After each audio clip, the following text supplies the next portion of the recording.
Yeah. Okay. Hitting the go live button. Okay. There, it's hit. So it's going live. Ooh. And I never know when it kicks on because, you know. There's always a slight delay. Yes. You're But probably live right now. you probably. But Stuart, oh buddy, oh pal, Yes. we've. Oh, that's funny. We've returned for once We more have. into the Star Trek breach, dear friend. You are a dear friend, so here we are again. Yes. Hi. We already have super chat too, which I'm going to read right away. Philarob 80. What? Philarob 80. Philarob 80. Anyway, $5. So will Discovery use its spore drive to go anywhere? Yes. They're on the old warp scale, right? So that means Discovery is achingly slow. Not compared to everything else. Well, that's Not actually a compared good to point. everything. Yeah, it'd warp absurdly slow in the new scale. Well, yeah, in comparison, but they can still go faster than Everything. anything. Yeah. Basically, they've got warp 10. I mean, yeah, as close as you can get. Well, yeah. But yes. And no problem spore jumping anywhere. And it is definitely annoying, but I'm gonna say I'm okay for them now having the spore drive this season because it's like gonna be the most important thing ever and allows for intergalactic journeys because you're gonna need that for like. Well, what about the colony in the Delta Quadrant? Like you can have those sorts of missions now. It's like, well, I heard Admiral Tupac was in the Delta Quadrant. Here he is. Like, where his name is. Hi, Stuart. And guys, if you haven't, please do go and watch our edited review of this episode. That was my first reaction. As your first reaction was last night. 27 minutes, slightly longer for us, but also very heavily edited, like nice and compressed. All the graphics, all the stuff, nice and well said. And I think an interesting debate. I think we both came in from different perspectives, and so it's a good crafted debate where I take out our worst points and make us sound smarter, as I do every time. Yeah, and it's good that we don't always agree on things. Like, you know, this one, a lot of people said it's the best episode of Discovery ever, and I'm like, is it though? There's a lot of problems with it, in my opinion. It does feel Star Trekky though. It does feel like they're back to the feeling of Star Trek. But so it's better than a lot of Discovery episodes, but it's not the best episode of Discovery in my opinion at all. And I'm excited for that debate here on Trekyards. But people saying happy Halloween. Are we comfortable to announce tomorrow? Well, I already did on my Facebook Live. Well, thanks for stealing that thunder. But nobody watched that. It was like 20 I watched it, but I watched it after that, so I didn't know what you announced.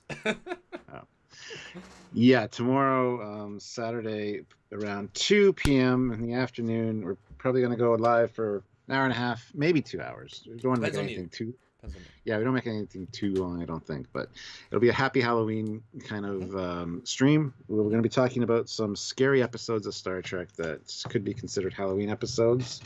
Yeah. We've got a few good titles that we can talk about, and I'm sure you guys, once you join, will be telling us what you guys think as well. So, and I'll have a beverage or two. Nothing like super, but I mean some nice chill beverage, some cold beverages for the warm office, and I will be in costume and non-Star Trek, and hopefully Stuart can costume up in again a non-Star Trek as well.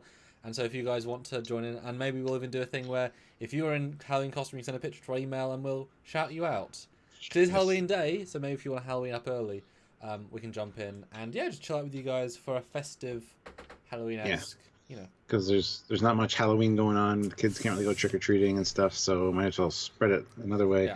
Sylvia will probably join me. She'll probably be with me through the whole thing, dressed up as well. So that'd be fun. Yeah. So awesome sauce. So yeah, there we go. So I'll start sharing so that then you can jump into the chat. I'll see you back in a minute. Yeah. Tajesh Patel says frame of mind. I disagree. I don't think frame of mind's scary. It's not a Halloween type episode. Like we've got ones like Cat's Paw, Wolf in the Fold, Night Terrors, Schisms, Empok Nor, Haunting of Deck 12, Impulse. I can't remember the name of it. There's also the TNG one with the guy that commits suicide. I can't remember the title of the episode.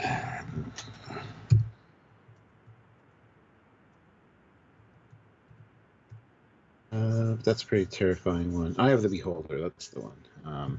So yeah, we're going to talk about some of those ones, and ones that have a Halloween type vibe to them. So you guys hopefully will join us and help us out with that conversation, and maybe we'll have some good Halloween type fun. Might even go buy some Halloween candy so we can have some Halloween candy while we're streaming. So join us for that. If you guys can, please hit that like button. We have 120 people watching, which is great. With 55 likes, we can do better than that. We can hit 75 likes easily. We even hit 100 likes, but I don't want to, ask too much of you guys. Hit that little thumbs up.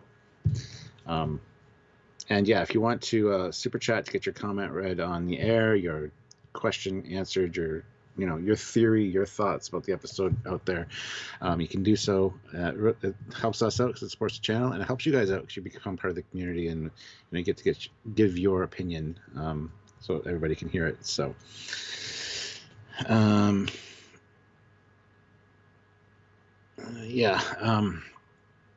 and also PayPal is a great way to help us out as well. If you send a PayPal, just make sure you let us know that you've sent a PayPal in the chat, or let the moderators know so they can let us know, and then we'll read your comment or question via the email from PayPal for that as well.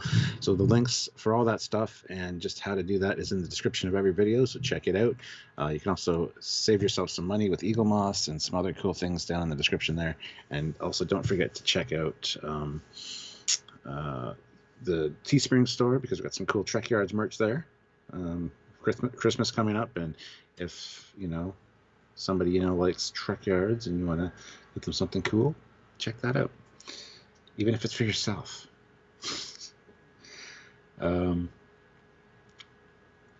Yes, Eye of the Beholder is the episode's name. Yes, thank you.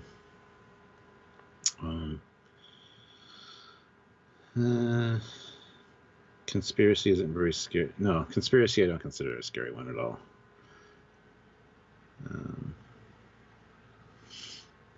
So there will be episodes from each series on there to discuss, and we will have a good time just sitting around eating some candy and hanging out, and hopefully you guys will join us for that and have some Halloween vibes. Yeah. But I am back. Greetings, one and all. God, no. What? No. What? Nothing. What? So, Stuart. Yes, dear. What did you think of Discovery Season 3, Episode 3? Children of Earth. No, People of Earth. No, Children of Mars. The one with Earth. People of Earth. I thought it was all right. Like I said, it had a Star Trek vibe to it. There was just a lot of little things that really bothered me about the episode. Just things didn't make sense. Or stuff that I would normally notice. Yeah. And I don't know if I was being overly critical or whatever. It's just nothing. Never think that. Just be true to yourself. Well, absolutely, yeah. But yeah, it's just one that it's not bad. It's not the worst episode of Discovery by any means. It's just not the best. I expected something different out of it going into it. I think that's one of the problems. That's interesting. What did you expect then? Because I had no expectations going in, except hopefully it's good.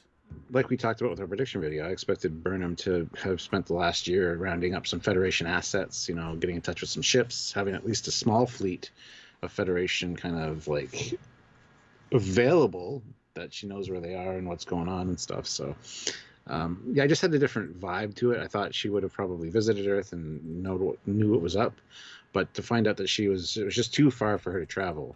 I also assume it's because she probably could have just started heading that way, but she knew that Discovery was going to come out pretty much where she did, and so she'd stick around that area in case when they did come out. Although since they didn't end up at Dilithium, we have no idea where they ended up, so no reason to think they didn't end up the same planet. So, it's all a bit abstract of how and who and where they were. They haven't been clear about that. There's just a lot of things that didn't make a lot of sense and were not earned, in my opinion, in this episode. So, but we'll get into those as we go through each scene. So, like I said, not the worst, but not the best. Got a few super chats too. Do you want me to read those before you give your opinion? All right. Luke Celeste, $10. Since when do starships carry more dilithium than they need, enough to supply a whole fleet? Well, that's not enough to supply a whole fleet. In the future, yes, because I mean, dilithium, they say enough to power a sector, but yeah, the lithium usage has gone from old school to just a little bit for a long stretch. So, and it's also a science vessel doing scientific experiments. So I have no problem buying the fact that they have that much dilithium on board. It does look stupid. Let's get out of the way. Like, they shouldn't have done it. The dilithium vending machine. Yes. Yeah. The vibe is definitely a bit dumb, but if we argue that they need more to function because it's older anyway, then that's an argument, and then maybe it's broken into small pieces. I mean, it wasn't the warp core, so that is their reserve stores. Although maybe you could argue that if the spore drive is meant to take them to, if they knew they're going to test to another galaxy or another quadrant, they said, well, we're going to give you 3 times dilithium in case you get lost because you may need higher stock, Because, one faulty spore jump to the gamma quadrant and oh damn, we're stuck. And at their warp speed, you're looking at 250 years. So you could force an argument, but it does look silly, and they shouldn't have done it that way. But at least we can get to see a half-assed warp core and engine room, at least. Yeah. But we'll get into that. Yeah. King of Ice Hyuga, $5. Okay. Do the creators of Discovery thinking that lithium is the power source of starships had not deuterium? Yeah, I think they do think it's a power source. It's a misconception with a lot of people. It's just a shame that it's a misconception with the people that are actually making the show. It also glows now. It doesn't. Well, yes, of course it does. Because the power source has its own glow. Nope. It's just a crystal. Yeah. It's just a rock that's crystalline structure is used. Like a diamond is special. If you put light through a diamond and gives, whatever. But yes. 172 viewers with 74 likes. Guys, we can hit 100 likes easily. Hit that like button. Come on, let's see a burn of likes. Ooh, too soon. Yeah, very much. Doesn't even make sense, actually. But kick like for the bad joke. All our likes will just go down. Just burns happening. Hello. Puts in $2. Yes, Jill, it definitely is. That's a good name. Prediction: Gray will host Tal to access memories. Who's Gray? Is that Admiral Gray? Oh no, Gray is the other character, the other new character. Yeah, that would. Oh, maybe. Yeah. It looks like they go to Trill next episode. Well, we're going to talk about that in our prediction video, but yeah, that's what's going to happen. They're going to try to access those memories. A bit of credit again to them. We're basically seeing all the trailer content in the first 4. So where the hell is it going to go? We couldn't even remotely guess, and that's actually a good thing. Give them credit for that. Yes, absolutely. King of Ice Hyuga is now a member and has joined the channel at the rank of Commander. So welcome, Commander. Welcome to the team. Good to see you. And I might have added on Star Trek Online ship. I might have added 2 more ranks to the membership hierarchy. There might be now a fleet admiral and president of the Federation. Yes. Yeah, I have to go through an approval process for the perks and stuff, but stay tuned for those. That has. Yeah. So if you want to be president of the Trekyards Federation, you can now be officially via the join button. Not yet. Got to make sure it's approved by YouTube first. Assuming YouTube are nice masters of our universe, then you. And as the Federation president, if you do select that rank, you will be able to dictate once a month to us what Alive will be about. So you get to pick a topic. Anywho, nice. Jeff the Swede Jacobs puts in $2.67. 72. I am slow. Yes. I need to be in mushroom space. Yes. 93 likes now. We need 7 likes to get to 100, guys. 177 of you here. I think we can easily hit 120. Yeah, come on. Hit the like button. Right now. Do it. And the Trembler throws in $5. If Gray hosts Tal, the relationship between Gray and Adira could be interesting, especially if Adira's self is preserved in Tal. That would be confusing, yes. Yeah. I was you 45 minutes ago. What? Yeah. I have no idea who any of those people are. All the new characters that we don't know yet, really. Adira is the one we just met, I guess. And Caleb Horn has joined the channel. Welcome back. Commander, so welcome, Caleb. Welcome back. All right. So, Samuel, what did you think of the episode? Remarkably good. surprisingly good.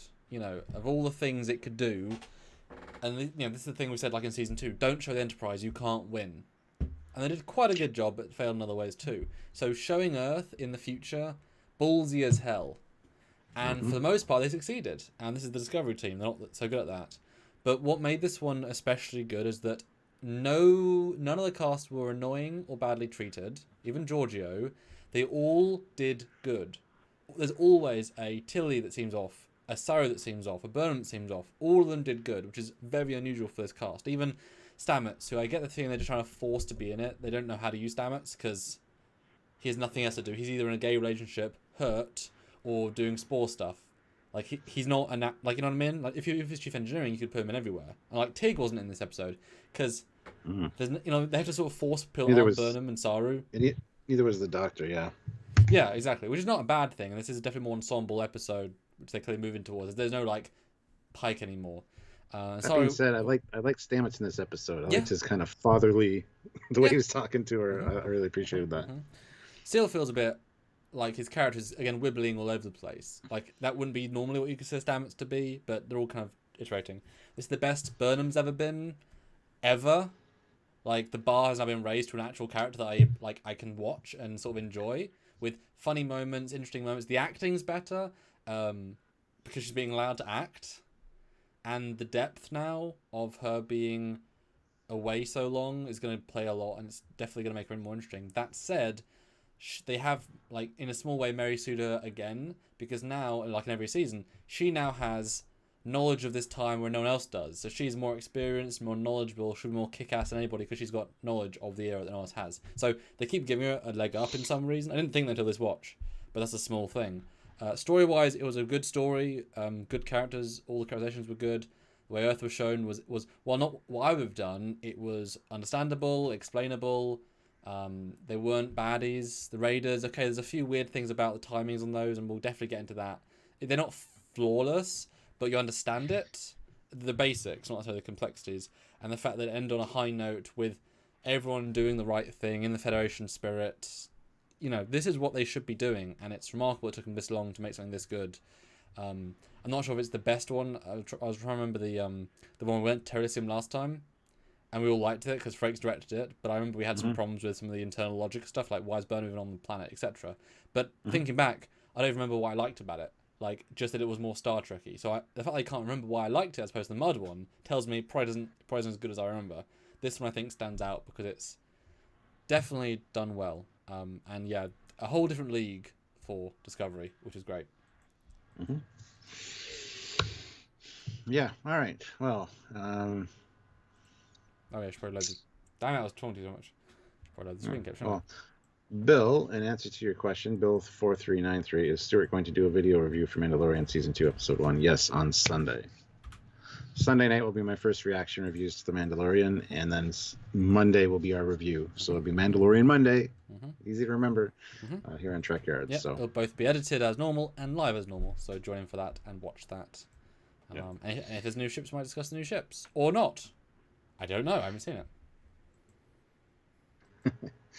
Jeff the Swede Jacobs puts in $2. 115 minutes. You guys rock. Blew it to do it. Hashtag make Jeff pay. 197 people here now, so almost 200, and 114 likes. We can easily hit 150 likes. If you haven't hit like, please hit that like button, guys. It means a lot. Helps us out. Yeah, but while things are loading, so the first scene we got to learn about the burn. Well, I'll say we got a lot of things right this week. We predicted a ton of stuff, and I'll give myself a pat on the back. I guessed the guy was in a helmet just from his one shot in the trailer. I saw the line, I got it, I was right. Boom. I don't know if you're meant to guess, but I don't know how many people did, but I guessed, so I was quite satisfied with that. It doesn't even spoil the reveal, because it's like, oh, okay, cool, yeah. It's more who they are rather than what they are, which is the interesting bit about that. But it starts with explanation, right in on the explanation, although we don't get... It's odd that even though we get these scenes at the start, with her explaining and her being a courier, she doesn't mention her officer friend, the space station, or her work with Starfleet. Surely she would have worked with him directly. But the way they play the start, it feels like she says, all right, you do your job, I'll do mine, bye. Well, he's never going to be in it again. He's not going to be in another episode. I can guarantee it pretty much. Yeah, which was surprising, especially in second viewing when you're waiting for him to come back. It's like, why was he not mentioned? Why was that not shown? I mean, he was their first I mean, was that a bit odd? What do you think? Oh, it's super odd, but I don't. It doesn't surprise me coming from the people that are doing Discovery. He's just not going to be talked about or mentioned again. Maybe he might show up in the last episode, maybe On a as fighter like, from the ooh, old homeworld. Look, I'm under a yes, firefighter. In 1 minute. Yeah.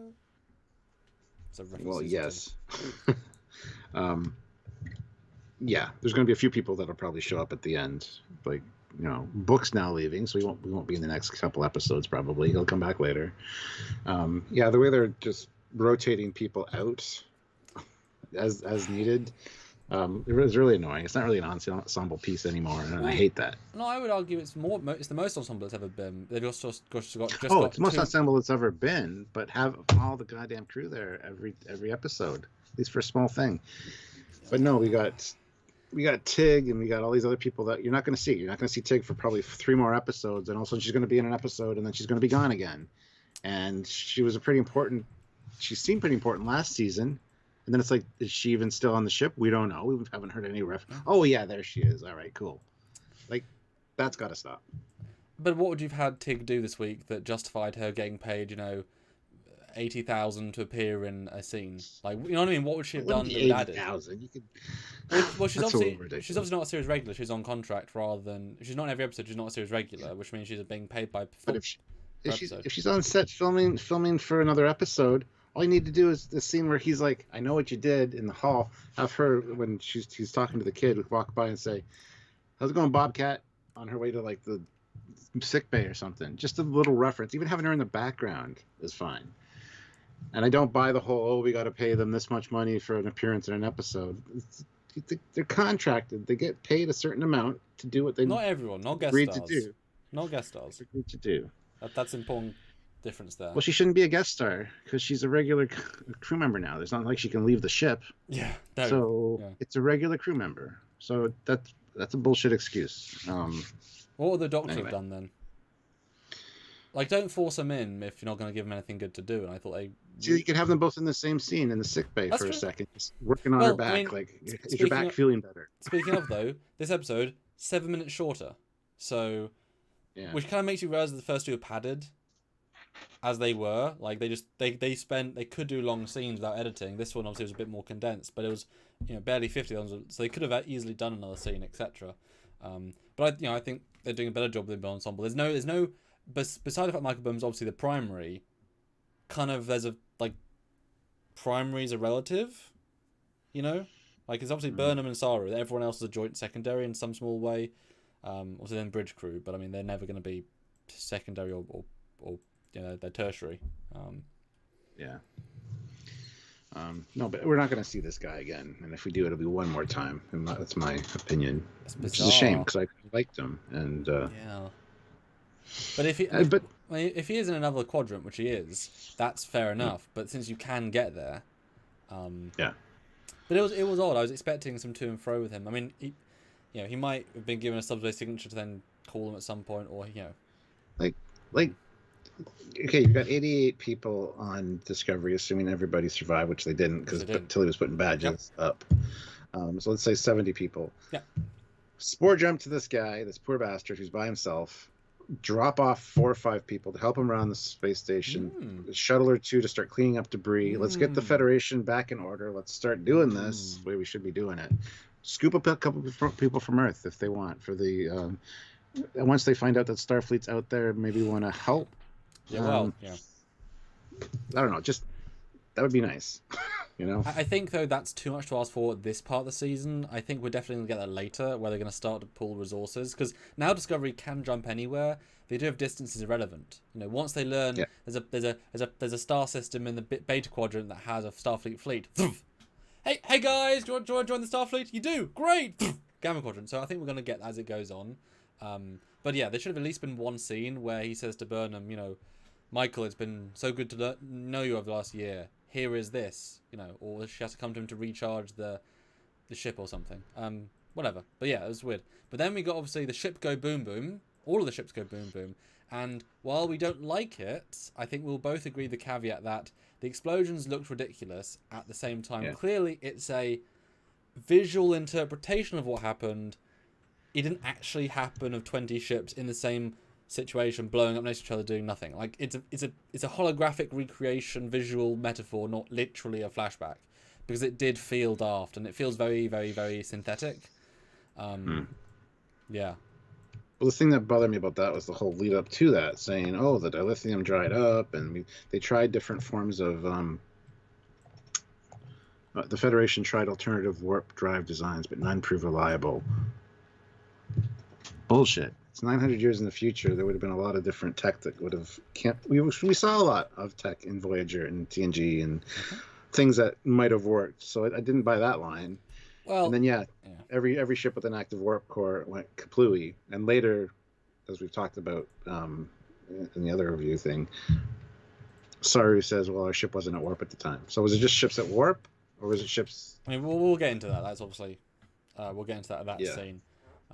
But yeah, they do say about alternate versions of warp drive, specifically not the transwarp. They already did mention slipstream, so we couldn't do alternate versions of our basic drive. It's like saying we couldn't find alternate fuel for petrol cars, but we obviously still have diesel and electric and lithium ion. I'm guessing they should have mentioned slipstream somewhere, but hey ho. And we do have an episode on the ships coming out tomorrow, relatively in depth. Do have a look. Summary. Go check. I'm just going to tease, but don't take the scene as literally. I think it'd be odd the way they exploded. No. It looks comical in a dark as hell way. It doesn't look real by any stretch. Yeah, we'll get into that in just 1 second. Danny Shields though throws in €5. Having Reno show up just to say hi, Gene, in passing would have been hilarious. Yeah. Okay. Or hi, George. The name's Gene. Whatever. I mean, that would have been showing she's a terrible officer, which she kind of is, but that would have been funny. Yeah. No, the scene with the ships exploding, like I said, they had the superimposed holographic map of the Federation signatures, and then the faded to where a ship was where each of the signatures was. Then it exploded. So it's just a representation, and it's stated that all dilithium just went inert. Yes, that was it. Any ship with an active warp core detonated, which makes sense because the energy from the reaction is being fed through the crystals. So if the crystals suddenly go inert, you got that much power flowing through them. That could have caused an explosion. But that means every ship that wasn't at warp, which would be a lot, because how many times you watch an episode of TNG, they're in orbit, they're doing something. They're not in that warp very often, or a lot. Actually, that's not true. No, they are. We make the joke they're always traveling. Yeah. It takes days to get places. So yeah. But so that makes sense. It doesn't say that all dilithium exploded. It says that most of it went inert. Yes. Which just means it stopped functioning the way it's supposed to function. And if they're feeding power through it, absolutely. I totally buy that any ship at warp went completely. What I like about this ship is we were both right. I said there's no way it's going to explode, and you said there's no way it's not going to explode. I said inert, you said explode. Guess what? It went inert and exploded.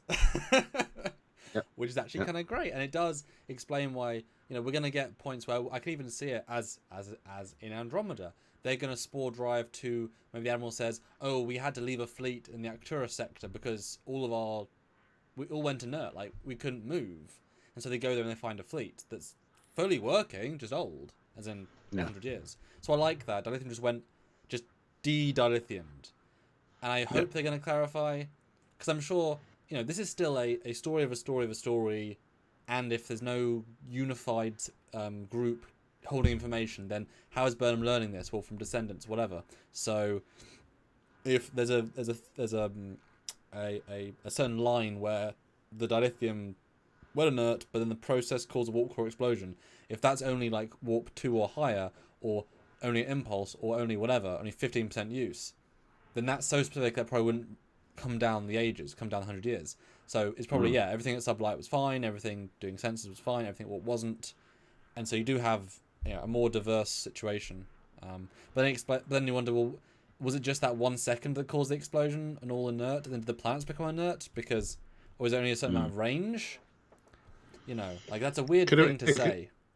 Could have been going inert meant basically dissolving or decrystallizing, turning to powder, shattering. Sure, people are saying that gas doesn't work anymore, so your engine wouldn't explode; it would just stop. But you're not feeding an antimatter reaction through partial through crystals. Yeah. I mean, it's very easy, Stuart, as we've seen, to cause a warp core explosion. Like real easy. Like it's a very carefully modulated reaction. Yeah, really. And guys, 222 people, 138 likes. Very few super chats. Do jump in.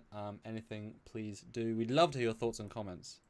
But then we move past this and we get the trader location, which is nice. It's just a a thing to see. And there are Cardassians here as well as our aliens. Cool, good job. Burnham's doing And her she thing. says she's been finding dilithium so she can explore and investigate the sectors, sector by sector, to find clues what caused the burn. And she gets handed somebody said it's a piece of dilithium in a tube. I don't think it is. I think it's probably like a data rod or something like that from a Federation ship. So, yeah. Which is kind of fun. She became a courier. I mean, makes sense. Although it's implicitly implied in this flight, this thing that she's got her own ship, that she did her own thing as well. And I did like how they played this. I know we were waiting for this epic moment mid-season where she has to live a year, but I did kind of like the way they played this transition. It's like, yeah, we got to experience it in its own way. I like how much crap she has behind her. I still like that. I like the vibe here. It works very well of her waiting. Like it's a minimalist approach to telling this mini story, but you do, by her good acting of her voice, you do get a sense of at a certain point, I don't know when they're going to be. I'm going to have to give up. I'm still sending these messages, but I'm not expecting anything in return until. yeah, it's a very effective. Well, she says, even if I did find you, I know that I would be different because I am different. Yeah. I'll always love you, but I had to accept that I may never see you again. She had to give up on them and say, I think, basically put in her mind that they were all dead. So she definitely changed. Yep. Because she even ends it by saying, you can love someone and still let them go. Honestly, I think she goes on to talk about Book. I think we might get the situation now, having because her connection to Bookie, there's a few moments where they play. Obviously, they would know they kiss, etc., but they're playing it quite nicely. I think we might get a situation where they take Discovery back in time with Giorgio and half the crew, and then her friends stay with her in the future. If they do a season 4, which they are, because Burnham's now a future woman. She can't go back, especially since once we've seen other characters. If you go into the past, knowing everyone you ever know dies, it's not really the same. Federation is a ghost of itself. So I get, because we know it should go somewhere else. So I can imagine we might actually see them go back at the end of the season, because the rest of the crew doesn't want to be here. Why the hell would they? This isn't what they signed up for. Burnham had to live with it, etc. But I actually quite like this intro. Caleb Horn, $10. Wow. Happy to see the worker bees and not astromech droids working in the lower hull. Well, you saw both. They were both in the same scene. Well, no, he meant I think they not replaced... astromech droids, because they are. Oh, he said and not and the not. Well, okay, I think you just missed a word, but yeah. So without the, he says and not, so assuming that he didn't see them. Okay. I think they replaced the deflector promise. That's exactly what I thought during that scene. Yeah. Really happy that Saru has become the captain. Well deserved, in my opinion. Well, we'll get into that when we get there. Yeah. I think there's a few live discussions to be had based on this episode. I would the whole agree. dilithium thing is probably one of them. I would agree. But Kevin Scott, $76, $2. Where is their dilithium vending machine? It's in a hallway, apparently. It's just deck 3 behind the toilets. Yeah. How do you think they like power the toilets? It's a direct feed to the dilithium. Yeah. Yep. The Trembler, $5. Clearly, the people who attack dilithium are from the wood-worshipping planet who hate the crystals, like those worshipped by their enemies and things. Yeah. I mean, the wood crystals, the wood power generators, really important stuff. Yeah, I guess that is it. It's coal. Coal. Yeah. There's one thing here at this opening that bothered me a little bit too. Yeah. Burnham getting punched. Like we've seen punches in slow motion. This is not a punch. It's like, this is a punch. It was a very. Yes. It's not a big deal. Now this I thought was stupid until the hologram. I was like, okay, cool. It's like, why is she defeating this guy? She's quite a not tall lady. But yeah, that's fine. It's hologram. It's part of the overall. No, I thought it was a really rather good intro. And then her world, you can see it in her face. My world is kind of what it is. I've accepted it. Oh no, I've got to go back. Yeah. Oh shit. And then beams directly in. I was right. Transporter room. Everyone's there. We don't skip a beat. Her face is like, oh my god. And this is where obviously the shell shockness, because she has PTSD. She hasn't, like, these people. oh, okay. But for them, it's been less than a day since they saw her last. And in a space battle. Literally. So they're like, oh my god, Michael, we came to the future for you. We love you. I'm not being like sarcastic. We've come for you, to see you. We love you. You are the reason we're here. And she's like, oh, hey guys. Glad you made it. Like the connection, there's a lovely little disconnect emotionally between these characters, which is really interesting because you just can't have that paradigm anymore, you know? Like, yeah, she ain't your Burnham anymore. Danny Shields, 20 euros. Ooh, it seems to me that Burnham may have had to compromise her principles to survive in this world, Mm-hmm. much like Sisko had to do at the edge of Federation Mm-hmm. space, leading to tension with the Discovery and Saru throughout the season. Yep. Yes, and it's brought up in this episode, the whole, our trust has always been assumed. That line was like... Except in season 1, where you betrayed everything we stand for many times. Yeah. And season 2, where you backstabbed me, probably. I don't know. Season 2. Well, I don't remember what happened in season 2, Stuart. I don't even know. And you got Giorgio, who I honestly don't give a hater character. And... She was fine this week, although she's clearly not a Mirror Universe character. She was just Captain Giorgio a bit pissy. You know what I mean? Like, she had a good balance here, but she's definitely not like the Giorgio the character is meant to be. But she wasn't as annoying this week. She was barely used. Although I still say she's one of the weaker parts of this like cast. That woman is no offense to her, but she's one of the weaker actors in this cast by a pretty substantial margin. Apart from just her general unique vibe, she doesn't bring too much. Or it's the same note. And then we get the scene, Stuart, where Saru and Burnham now talking in a totally fixed corridor with a lot of crew people walking around. I know if there's 70 people, we see seriously most of the crew people in the corridors. They have a lot of extras this week. A lot of them. I guarantee see at least 20 people from the crew. And what do they talk about, Stuart, in your favourite scene, probably? Ugh. This really bothered me. This was one of those scenes that I was talking about earlier that didn't seem earned. Yes. Sarah was like, yeah, it must have been rough for you for this past year. Okay, fine, perfect. Great. But also, yes, That's obviously. a good thing to say. Yeah. But she's like, how is everyone? Oh, they're grateful for each other. They're finding ways to grasp the enormity of what we've done. Some more successful than others. When did you find how? What? Okay, you fell out of a wormhole after a battle. Your ship's already messed up. You fall out of a wormhole, literally fall out of a wormhole into a planet, crash. You leave the ship almost immediately with Tilly, spend most of the day in a bar, finally teleport your way back, or transport your way back, take off with the ship, find Burnham beams aboard. I remember, Stuart, it was a big, large enemy ship. Oh, that pissed me Smaller off too. than the That was a shuttle red bay. herring. Yeah. That was a red herring in the last episode, so you think, oh, it might not be her. Flat out lie is what it was. Hey, that Bryce one lie, can't read his signature, read his compound. Yeah, they've all got concussions. Sorry, I just want to throw that in because I know it's a pet peeve of yours. And I agree. Yeah.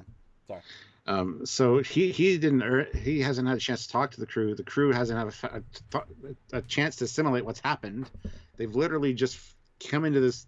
Is it the future? They don't really know yet. And the lower decks people, as we know, don't get told anything. Most of the crew wouldn't have been necessarily know what the hell is going on. They know that they went to the future. They knew they went through a wormhole. It was going to be dangerous. They crashed. Yeah, I get it. Working on the repairs. Rumor spreads. Sure.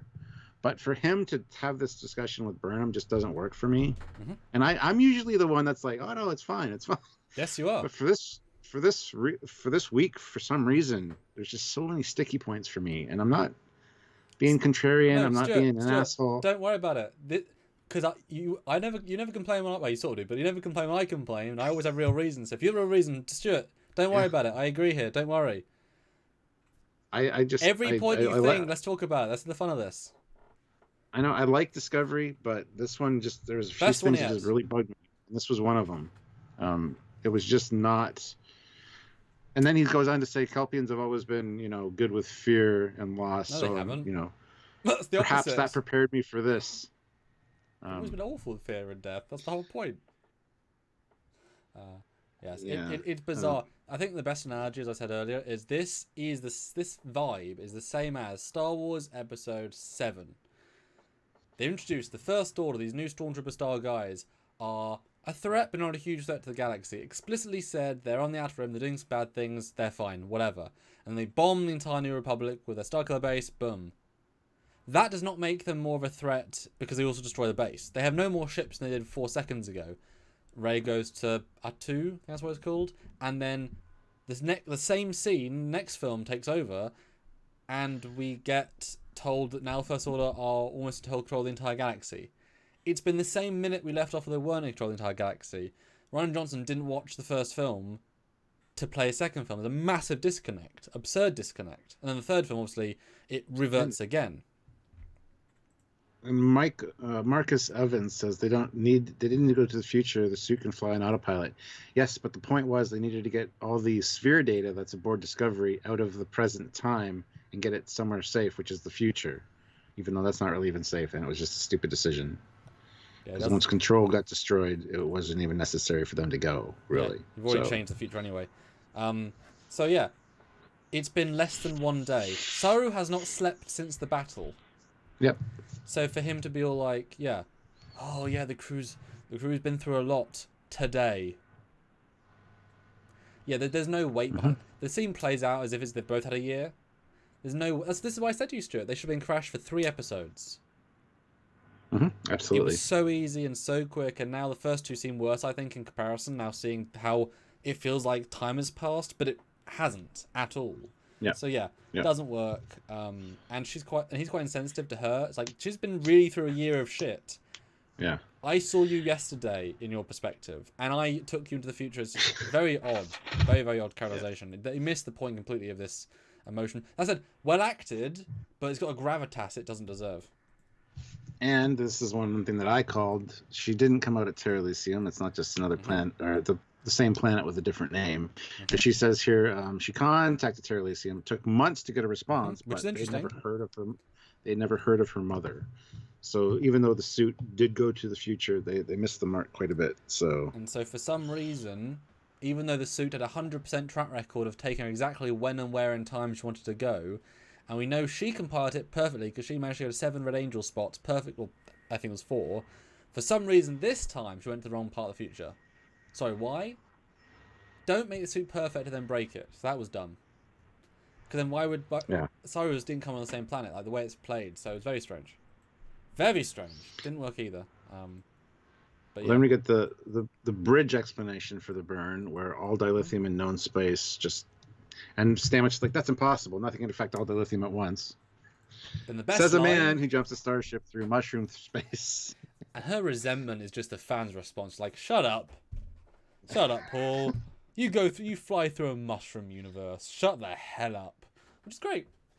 Didn't need to be there, but it was great. I know, millions died. Ariam's a little bit shell-shocked in this episode still. She's dead. Oh, no. Detmer, whatever the fuck. I'm looking at a picture of Ariam, the actress here right now. Yes. Detmer, though, the trauma from last episode hasn't really bleached over to this episode much. Sure, later when... Yeah. Well, a little bit, yeah. Like, we got full shields, don't worry. Just fly the ship into the path. Stop asking questions, do your job, quit suicide. What? That's later. Let's see. Species 8472, $2. Where did Michael get her ship from with nothing to trade? I'm sure Book helped her get the ship. She wrote a book for 3 months to get enough money to buy it, and then she went her own way. Easy. Yeah. Jeff, the Sweet Jacobs. She probably sold her tricorder and phaser and made some money, and then, Yeah. She didn't, though. Her phaser and her communicator were both on Book's table when the communicator chirped. Good call. Yeah. Jeff, the Swede Jacobs, puts in $2. Rolling onto 150 and 200. Hashtag make Jeff pay. 160 likes with 272 people here. That's great. Everybody make sure you're subscribed and hit the like button. Let's get to 200. It should be simple, guys. And we're on a roll today. We've had 2 people join the channel as members. That is an incredibly important way of doing, especially during these seasons of Discovery and such. If you want to generally support us month on month, a little bit of financial help, that does make all the difference. Ad revenue on YouTube is a joke. It helps, but it's a joke. And so the direct stuff that you guys do is what makes the channel keep going. And the amount of free content we do, because we're here either way. We're discussing either way, and your super chats are here to enhance the conversation. But if you want to join the channel, please do. It's essential. But I like this chat overall, this burn conversation. It's good to get so much information, so much sort of clarification. And I think the fact that, that's impossible tells us that it's incredibly special what happened and how it happened. There's going to be and Stuart, I think I'll start saying it again. If the payoff is not good, the setup falls down. The setup's interesting here, has a lot of potential, as it would. But if it's a really bad, if it's like just the Borg or just the Dominion, like they could be a really poor thing. Yeah. King of Ice, Hyuga puts in $5. Thank you. Production Dilithium going up in the burn was a temporal ICBM. I've also argued that. I would absolutely be fine with that. The last weapon of the Temple Cold War accidentally went forwards, not backwards. That'd be cool. Yeah. That'd be cool. The Trembler, $2. I totally agree with this. The mushroom line should have been Tiggs. Absolutely. That's exactly what she would have said. I could buy it. Yeah, I would totally take that. Would be funny. But the whole millions die. This is the active warp core thing. So yeah, they must have been not at warp. We'll see. There's wiggle room for what they're saying. Well, that was earlier, the active warp core thing. That was during the first. Yeah. But also part of all of this stuff. I mean, even though Burnham spent a year, it's pretty much implicitly stated that she only learned so much and may not be accurate. So even now, 3 episodes of sort of learning about the burn, everything could be revealed to be not what we think it is. So everything's the grain of salt until it's revealed, Yeah. Yeah, here we find out that she got a message from Admiral Senatal, which was sent 12 years ago, that, they need to go to Earth, essentially. Yeah, anybody that believes the Federation Starfleet should go to Earth, Yeah, and Tilly says, is he at Starfleet headquarters? We're just not sure what happened, so we got to get there. I haven't even tried going to Earth because it's too far. So now that we've got the Spore Tech, we can do it. And Stamets is like, yep, I'll get on that. I was in a coma this morning, but it's all good. Remember, guys, he was in a coma this morning. Not kidding. This morning. The ship was on fire and he was in a coma, and now he's fine taking him across literally across the galaxy. I really do wish, though, that they had said, where are we, Detmer? We're in the Beta Quadrant. Whereabouts? This. Because they say we got a signal from Earth, but they're in another quadrant. There's only 4 quadrants. And they're unlikely to be in Beta Quadrant, because that's actually our home territory, roughly. So then the Gamma or Delta Alpha Quadrant. and Beta, yeah. Yeah, well, yeah. So they're in the Gamma or Delta Quadrant. If a signal was sent from Earth 12 years ago, how did she pick that up? She probably bought it. That could have been the data rod thing the guy was handing her. Maybe that was the message that somebody else had intercepted. Okay. So I assume it was just on a frequency, but that would also imply. No. Okay. No, I got the sense she got it by trading, or somebody told her about it, or basically she found a message. A message was sent, and then someone had read it. Okay, yes. I can see that. So I was thinking, how long would it take for that message to fly across the galaxy a lot, and how would she pick it up? Okay, there you go. Nice. Thanks for that. Yeah. Head to Earth, and it is that easy, Stuart. Is that easy? We're just gonna fly to Earth. Yep. Oh, and then we get the moment that StarTrek.com has told us we've all been waiting for. Who is going to be captain this season? Find out this season. Is it Commander Saru, who was second in command of the USS Discovery under both Pike and Lorca, or Michael Burnham, second in command of the Shenzhou under Captain Giorgio? Stuart, do you care? No, and I knew the answer before it even happened, but the whole condescending nature of, no, Sarah, it's you. You weathered the storm and you brought these people to the future. This morning. In this last day. I get that she's been there a year and that she doesn't want it anymore. Yeah. Yeah. And just being back, and it's kind of explained later with Giorgio saying, now you've had a taste of freedom, now you're back with all these rules. Mm-hmm. So it's going to be a little bit of a process for her to kind of get back into the groove of things. But it's just like, here, please take the chair. I'm graciously giving it to you. Don't worry. It's fine. It's fine. It's just like, really? But the fact she actually said, this is the thing I did like, though. She does say, I don't know if it's ever been me. She was so gung-ho for that chair with the way she used to act, but this year has really tempered her. Well, she got off the command almost in season 1. That was the whole hey, before you mutiny, You're gonna get command soon. But even Tilly says you feel lighter. There's like references that she's definitely changed. But then her to say, you brought this ship through time, you carried this crew on your shoulders. You are a captain in the truest sense of the word. I agree. Saru, since season 1, has been one of my favorite characters because of the way he deals with things. I really like the character, and I think he deserves a captaincy, but not because of this last day, bringing the crew to the future and having it all on his shoulders. I just think it's undeserved. Again, this is another of the unearned things. Again, this would work if it's been 3 episodes, stuck on a planet for 6 months, and he had to successfully keep the crew together. And like I said, I didn't care for a single second who's going to be the captain of this ship. Who the hell cares? Like, is it going to be Saru Burnham? Well, Saru. How do you know? Because obviously. What? I don't care. Like, he's always been vaguely the captain. Remember, they wanted, in season 1, not to have the captain character. Burnham always goes and does her own thing. She's a rogue. She can't be a captain. Like, it was never going to be Burnham. I don't understand why there's a fascination with who's going to be the captain's chair. It's didn't even think about it. And I guess it's a nice moment for him, but he was already acting captain anyway, so... Meh. Yeah. Christian Shanks says they are tearing down the show, but it's still an okay show? Tell the truth. Really? Well, they're tearing it down and rebuilding it better. Third reboot in the row. Telling them what they did.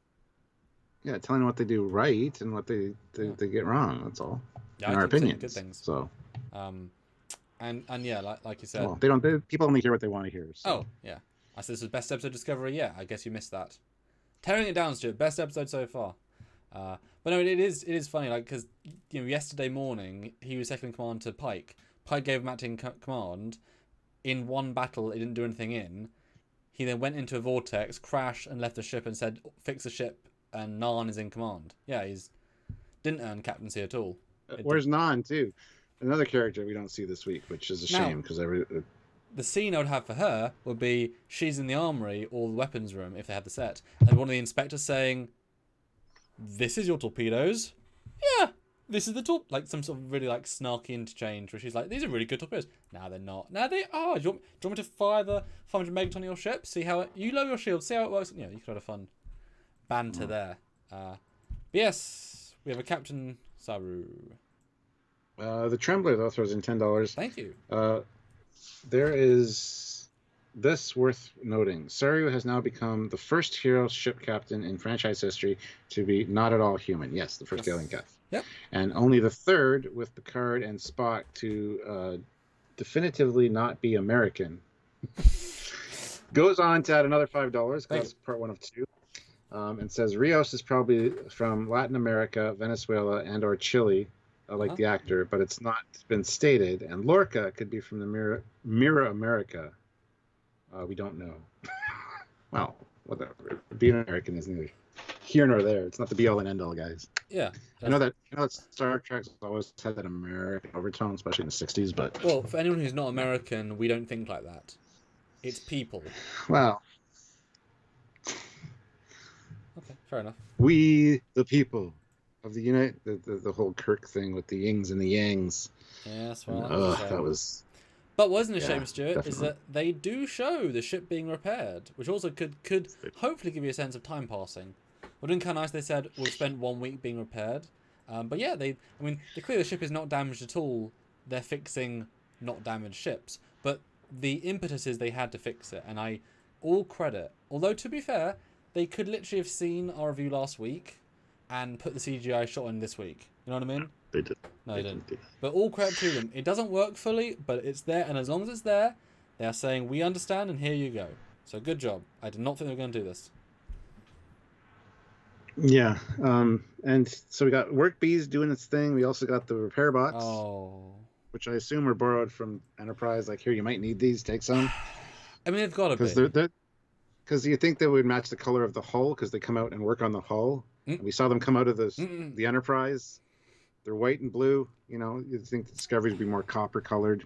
Now, it's one of those things where, yes, if Discovery had them, they would have been using them, but they hadn't been invented yet, so obviously they didn't use them. But I can't imagine it's a retcon. They had them the whole time. It's like, really? Did they? Just say Enterprise beamed them before the...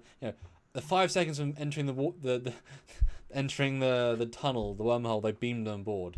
No, it was unnecessary to see them. It lets it down. They did so well and then ruined it by having these guys, because it just devalues, like, especially Voyager. It's like, no, they had to fix the whole ship. They don't have robots, you know. Yeah. And Hezraz Hey, says it was Admiral Tal's message, hypnotically using Spock's voice in one part. Or hypothetically using Spock. Yeah, apparently Leonard Nimoy's voice, you kind of hear it as the message like and fades out, which I think is dumb. Okay, don't get me wrong. I love Leonard Nimoy. I love Spock. I think that's great, but it's a thrown in. That's fan service, if anything, because there's no reason for that to be in that transmission. And it was somebody trying to be clever, and it just didn't. I didn't notice it, and I watched it 3 times before somebody mentioned it, and I'm like, what? So I went back and listened, and maybe if you like, if you hold the your earbud way over here and kind of have some other noise going on in the background, you can maybe get it, I guess. But yeah, it's one of those Easter eggs where I think it's dumb. You've got to be told it's there, and when you hear it, like, oh, moving on, like, it was not needed. Doesn't add anything. Sorry. Yeah. But what does add something is, just like in Battlestar Galactica, with the wall of pictures, you have a wall of comm badges for all the dead. And this is actually quite substantial for an 85-person crew of the 108, I believe, that came away. I mean, how many people is this? It's 3, 6, 9, 12. Somebody mentioned earlier that they think it was people that just didn't come with them to the future. No. Which, no, I don't buy that. 18, 21. So at least 22, 23 died of the 80. That's a lot. That's actually a lot, and that does make the crash more impactful. Again, you can do small things to make it more. So if 80 lost 20, that's a fourth of your crew you lost in this crash. That's a lot of people, and since we're seeing many people in the background, we're probably seeing almost all the crew alive. But this works. I like it. There's not that much room for new people. Like, can you fit 80? Well, if you fit 80, then I'd put it on. But this was quite effective. And in this episode, directed by Jonathan Frakes, did a really good job. A lot of corridor chats. For some reason, constant corridor. But he knows the impact of a walk and talk in a TNG corridor. He's been in hundreds of them. They almost get too much. But the thing is, unlike other times, the sets are boring as all hell. Right? They're not good. But the acting in all these scenes is better written, better acted. The background is just a who cares, you know? They could be on green screen, it doesn't matter. The acting of these scenes is just really rather good. So I thought that was more compelling. And even Tilly, you know, she wasn't annoying sweet, she wasn't over the top, she was good. And I would not mind if she's now the representation of, oh shit, we made a mistake. Mm-hmm. I didn't think about coming. I had 45 minutes I had 30 minutes, 12 minutes to decide, do I come with you or not? Oh wait, I left everything behind. Well, you know? Here's another unearned thing coming up, because she says we didn't even have a chance to say goodbye. You know, I've always pictured you holding a dandelion, blowing the seeds. No, I knew I was going to see you again. I always knew I was going to see you again. Yeah. We were the seeds. You let us go, didn't you? You've had not even a day to think about Burnham. If this was earned, if it was a couple weeks, some amount of time, sure. Mm-hmm.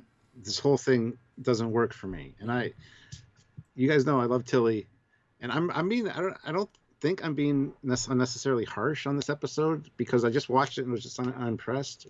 But I want to point these things out. I agree with you. I can't counter these. These are totally unearned.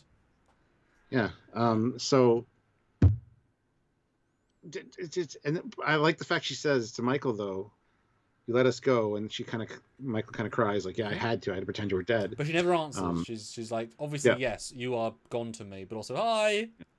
And then Tilly points out that you feel lighter, like you're happier, you're a different person. And then she says, and this is something you mentioned, which I didn't really buy until I heard this.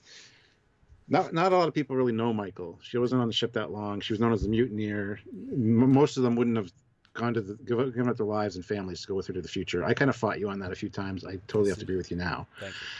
Because Tilly says, I don't really know you, but obviously I know you.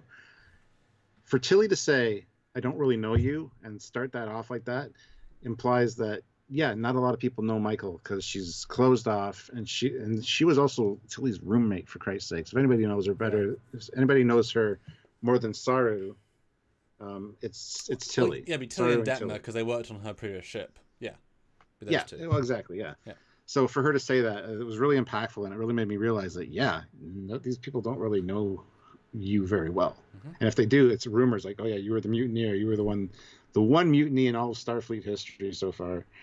Um, And you got the evil Nazi Giorgio from an alternate universe to join us, and you found Lorca, and you were, Lorca's sex woman in the other universe, etc., etc. All these confusing things. They didn't know that, but yeah, it's a good scene. Like, it's well acted. I like Tilly's acting in it. and Alex is saying she hasn't seen her for a year. No, Tilly has only not seen her for a day, not even. And remember, she was off the ship in the bar for over half of it. Yeah. From daytime to nighttime, and being back in and fixed it. Remember, they fixed it and left instantly. So really, they haven't had time to think. And everybody keeps pointing out that her hair couldn't grow that long in a year. Extensions, future tech, yeah, barber, replicated hair. Future. Stuart, you remember the episode of TNG where the person makes their hair color pink? They can't do that. Yeah, it's just a device. Hair doesn't turn pink in a day. It's just a device. Guys, it's the mega future. There's time ships that could change time. They can make hair grow quicker. It's the least problematic thing in the scene. With but yeah, no, absolutely. It's a weird scene. I think it's well acted. I like Burnham's disconnect for sure. What? I just got to jump in there with one thing. If they have dermal regenerators that can regenerate skin, they have something that can grow your hair to the length you want it, then braid it so you can have the look you want. Yep. It's just simulating the hair growth. It's fine. Anyway, continue. Easy. Again, medical tech. That's going to come up important later in this discussion as well. Medical tech of the future is one of the things that advances the most. It's right beside weapons. Samuel pointed. Especially with the Federation finding planets left, right, and center that will bring new stuff, new materials, new technology. I mean, the Federation's going to have the most advanced medical tech. And Lisa Jericho says that's Andromeda with the hair color changer. It's also in TNG. We just watched it. An episode we just reviewed. I can't remember which one. Can't either. And it was great. It was just a background thing that didn't focus on. It was just because we're cool. Yep. They just changed the hair while Data was talking. Data's Day, yeah. Talking to Geordi. Okay. Yeah. Yeah. Geordi was getting his haircut. Data was talking to him, and behind there was a girl. They passed the thing over, and it changes to pink. Are you saying Trekyards doesn't know Star Trek? Really? Guys, come on. People only hear what they want to hear, so. But yeah, so I really, really sincerely hope that part of the drama in this season is going to be the whole crew, once they have time to process. So sorry to say, no one's had time to process. That they'll be like, sorry, why are we here? This is a bit shit.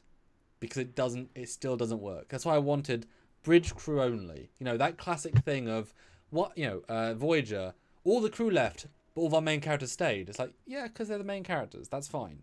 That's a conceit of storytelling. But this ship is filled with people. And do you really think any of them would have, given their lives, whatever, knowing? So hopefully that'll be. But I do like Burnham's lack of disconnect here. It's good because they're her best friend, and they don't feel like it. Yeah. But Cake is eternal. And that's good. I like that. She's like I said, she's light. She's fluffy. She's scrambled the egg whites to a fluffy mixture. She's just a better, more effective character. And I just come to the conclusion, like the realization that hair doesn't grow that. Sorry, going back on the hair thing. Hair doesn't grow that much in a year, but it was a year between filming for Sonequa Martin Green. So her hair in the real world didn't grow that fast. Because you know why? Probably sections, yeah. If we can do it now, yeah. Anyway, yeah. It's just this dumb argument that everybody's making. So. Although, boy, that hair is going to get annoying to deal with. I don't know why you'd want hair that long, especially in that many pieces. It seems thoroughly impractical. I get. She's the rogue, but I mean, half it. Don't know why you'd want the hair that long. But anyway, and then a really awkward line of. Honestly. Oh, sorry. Go ahead. Well, I was gonna say, honestly, the first look we had as her transition was the best. But anyway, continue. Yeah, she had good hair. Then she had this. No, it's bad, but then we have a very awkward. Stamets Tilly, where are you? Been waiting. It's like, so you were given a mission to go get something, and you just pissed around here for 20 minutes. Come on. What a terrible. Like, come on. Who's waiting for one thing you can get, and you know how turbolifts go to a custom place. Anyway. Then we get, and I actually forgot about, but it shows how good this actor is, who I do think is both great and also not great. He fluctuates a bit. Sometimes he's so natural, and then sometimes not connecting natural. And this is a weird scene, but I couldn't help but enjoy this scene. And definitely Giorgio at her best if she's not being Giorgio. Because she's not Giorgio in this scene. She's basically mum. I hated this scene. Oh, why'd you hate this scene? The only thing I liked about the scene was when he beams in, and it's like, it takes a little while for the beam thing, and he's kind of looks around like, wow, that took forever. Mm-hmm. That's very quaint. That would have been a good the comment, transporters. Actually. Yeah. Well, later, view screen, how quaint. That was good. I like that. So yeah, that would have worked perfectly here. I didn't like the whole mom thing, although I did like the one line she said, he says, you're not Detmer or Tilly. I'd rather kill myself. That was pretty funny. But the rest of the scene I hated. So. And I thought it was weird that he would say that, but I guess, yeah, she's had a year to tell him about her crew. So you're not the one with half her hair, or who's the other one he said? Two people he said? Detmer and Tilly. Yeah, you're not a large ginger or a half hair cyborg. So I think those are easy, guessable traits. So I'm okay with him being that sort of confident and chill, and it just shows how chill he is. But this, like I said, I like this scene because it's unusual and it's a semi-organic way of learning who he is and his extra vibe. Although it is weird, why would she do this? I guess she volunteered. It doesn't make sense why she would, but also she shouldn't be main in the story. Like, give her side non-roles. Like, this is a good use of her not being important. Have a few little quips. You know. Yeah. Even her later when they get boarded, picking Admiral. No, because if you're going to be interacting with these people, they're going to want to speak to the highest ranking officer on board. Why would you allow her to pick Admiral? So why isn't she in charge? Saru. Just we don't listen to our admirals. Yeah. We've got to make it believable. It was funny on her part, but at the same time, if I was Saru, I'd be pissed. Yeah. But anyway. Should have been in Commander. Snoopy McQueen. Yeah. That's a great name. Snoopy McQueen throws in $5 with a little dancing pair. Dances. Thank you. Yeah. No, exactly. And 278 people. But Stuart, we have not yet reached 200 likes. To me, that is all we need. Shocking. I mean, how much do you think we should get right now? Do you want to see 210? Right now? Is that a must? We can hit 215 right away. Ooh! That is a challenge. So it's 17 people. Come on, guys. Click that like button. Yeah. And I just, this just, like I say, I don't mind her being the mum character because as far as she's concerned, she's basically the mum character. She isn't the character was in season 1 and barely season 2. I don't know why she's not taking over the ship, etc., etc. She even says my ship. Weird lines. They just reset her again, Just ignore. Guys, just don't watch season 1 Discovery. Won't do you any good. Well, season 2, She's like the changes in Michael she's seen so far. Yes, even on the bridge, she said, a little bit of a walkabout, might have changed her views. I like that. And here she says, normally I would have said, Michael is off being earnest somewhere, doing the right thing. But now I'm not so sure. Mm-hmm. Yeah. Which is good. She's seen more of what she wants to see in this Michael. Well, it's not just that. Which is not good for Michael. It isn't. But think about it, though. She was the adopted mother of the other Michael. She saw evil Michael grow up and be a ruthless murderer, commander of her fleet. So she knows what Michael's capable of. And so she's, I'm sure, getting quite excited by, I see sort of my Michael and you. And Michael's like, oh, shit, really? Oh. But it's, I can see why she would want to stay now because, maybe I can manipulate this woman more. I can get what I want. Because, hey, Michael's main character of this TV show, if she says I stay, I stay. Who are you talking to? No one. Yes, I see your audience. But next scene, we get the, what do you call it? The lithium vending machine. I mean, it's like one of the crane games. Yeah. The lithium, and hopefully it doesn't drop before you get it to the little bin to get it. And why would you have an arm? That's so overcomplicated. Just have slots in a wall that you pull out of. Why is any of this? Well, they already have that in the spore chamber. We have to have something different here, because the spore canisters go in the wall that you just pull out. And are we to assume that every one of those hexagons has dilithium in? Because that's like hundreds of dilithium. Yep. I mean, this is absurd. And it would have been fine. Jeff, It would have been fine if there were shards of dilithium, but it cuts half of this one, pulls out, and it's this big. Like that is massive amounts. That is like, obscenely dilithium.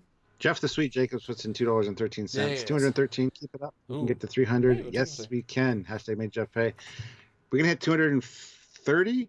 That'd be great. We're almost there. So hit that like button if you haven't.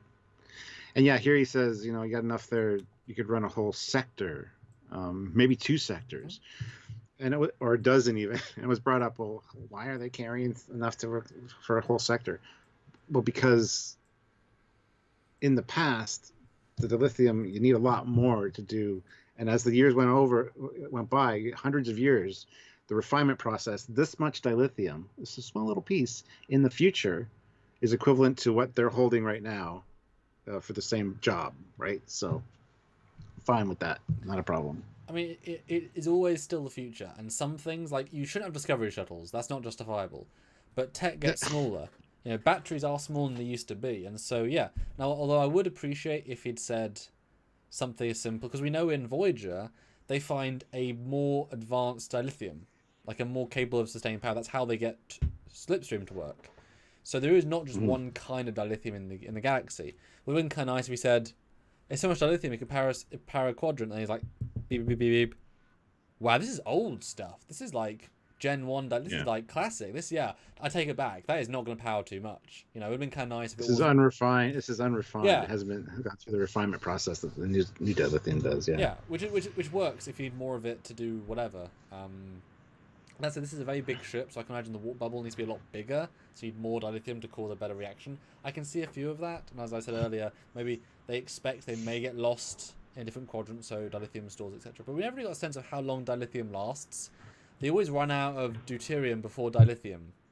So, because dilithium cracks and gets damaged, it doesn't run out, Yeah, Michael Liu says phones get bigger. No, phones got smaller, then they get bigger.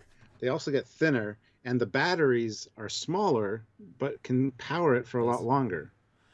Yes. So I disagree with. They get bigger for visual appeal, but they got smaller. Like, did you see this? The first iPhone was like half this size. That. Yeah, phones got smaller from the 90s to the 2000s, and then they got bigger again. And then, like, if you look at like Orville or whatever, and they can also do 3 times as much in a smaller package. Well, we've got to a point where reviewers don't talk about speed anymore because it's irrelevant. All of your apps load instantly. That's not, they're already fast enough. It's then about battery, the camera, how small can you make the camera to fit into the body while not making the body bigger. Those are the new tricks. And add 3 cameras. Yeah. Add 3 cameras while you're at it. Yeah, and this is it's literally a brick thing that sticks off it. Not elegant, but it works. So yeah, I don't like the fact that it glows though. That's them being all fancy, and I wish it wasn't this big. If it was a fifth this size, perfect. Like, this is enough to power your ship for a month, whatever. This is where we have to think it through because the visual language is telling us the wrong information. So we have to extrapolate based on our Trek knowledge, which is a weird one, but also that's what we've always done for Trek. So like Lower Decks, it works because we understand it. Yeah, and Jamie Gadd, phones only got bigger when people realized she could watch adult movies. Yeah, it became an entertainment medium, so it's a bigger screen is what people want. I mean, it's true. Phones used to last like 4 days in one charge, and they then 1 day charge was a selling point. After a while, you can only watch 8 hours of HD movies streamed via the internet. It's like, excuse me, I can do what now? Yeah, yeah, absolutely. Chris Carlin, £5. Thank you. Really liked this episode. Was the classic Star Trek story of talking, not fighting. Yes. Do you think Jonathan Frakes had any story input? Probably not. His episodes that he directs, though, are the most Star Trek feeling because he understands the visual nature and the storytelling nature. That being said, I don't think he had any influence on the script necessarily. Well, the script is a little bit different to the story because if you don't like a line, you can tend to tweak it a bit, especially on set. I would imagine he brought everyone's inflections more positive because he could direct the captain lady who beams aboard to be more negative. He clearly directed to be more positive and balanced. Those things are super key. So yeah. Also, I don't like this this last thing about this, the dilithium thing, because they just built a single panel wall with a green screen in a corridor. It's in a corridor, guys. Yeah. Just a bog standard corridor set. It's cheap, cheerful, simple, and it just dumb. Shouldn't have been there. It doesn't work. Yeah. But I like your interaction. This actually, yeah, I was going to say this is actually one of my favorite things from this episode. It's just this very brief conversation where he's like, "Does this feel like home?" And she sort of feels kind of distant, but and he goes, "Do you feel like you owe these folks something? Because if you do, you know that's fine. But remember, you already jumped through a wormhole, implying that you already saved the future. You made it the universe safe for me to exist in the future. You've already done what you needed to do, and you sacrificed your life to go to the future. You gave up your life. Yeah, what you don't owe more these could you people do? anything. Yeah, no, absolutely. I actually really like that. There shouldn't be that guilt. And remember, these Discovery people, they joined her willingly. She did not ask them to. So I would not be accepting the guilt factor of, but we came here for you. And you'd be like, yeah, didn't ask you to.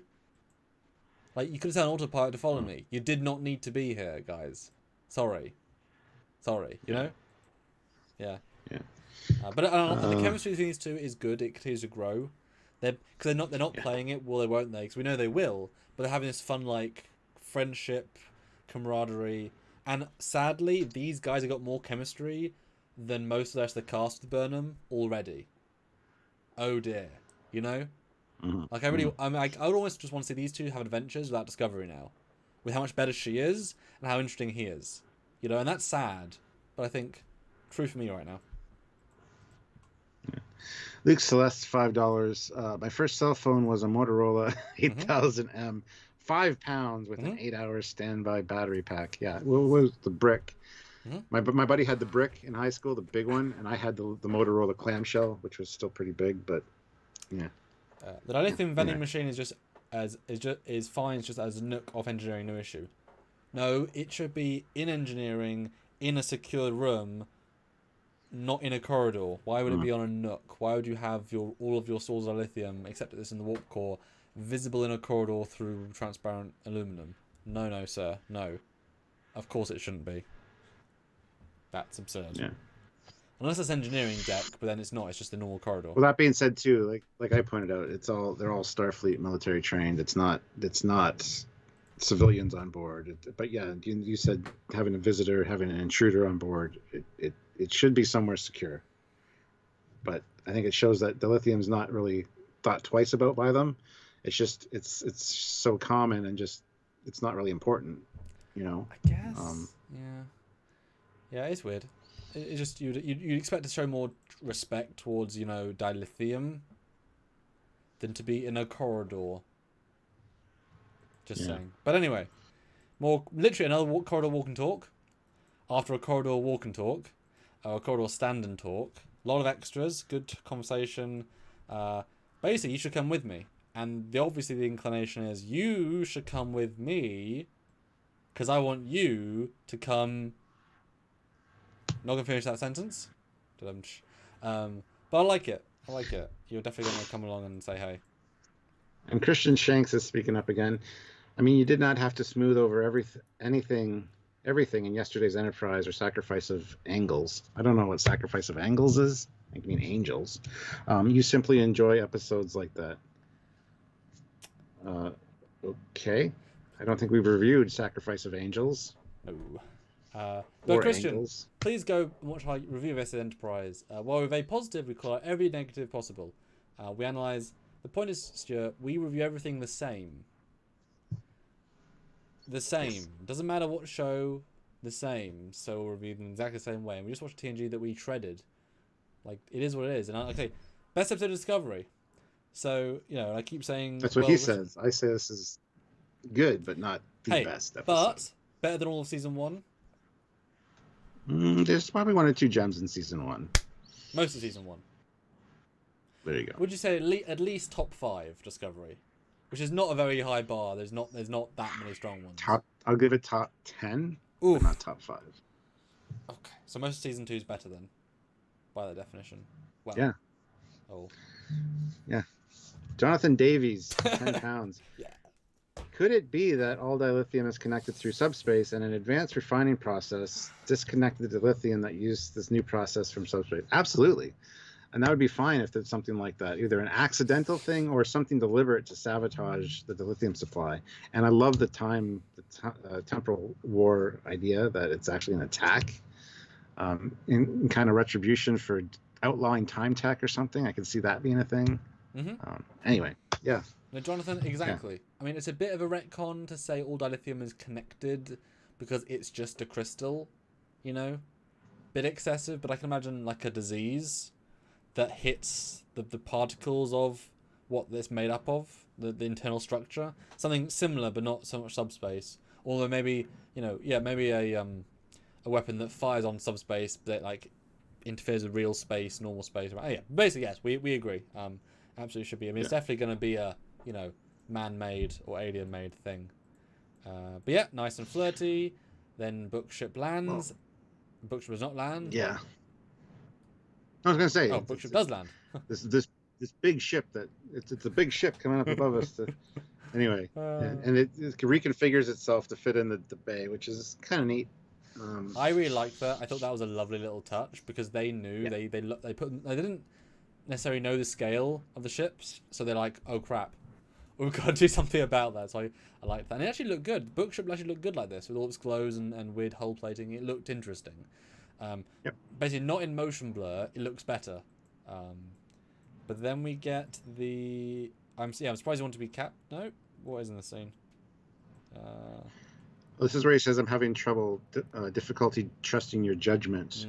He says, "Thank you for your support for captaincy, but you're confused because he knows her pretty well because he's worked with her." Yeah, actually, years. But your refusal to even consider the possibility surprised me. And then they go into the whole, this past year has changed my perspective, and I'm not the same person. So yeah, this was actually a really good conversation. Then he says, "I was going to ask you to be the position as my number one.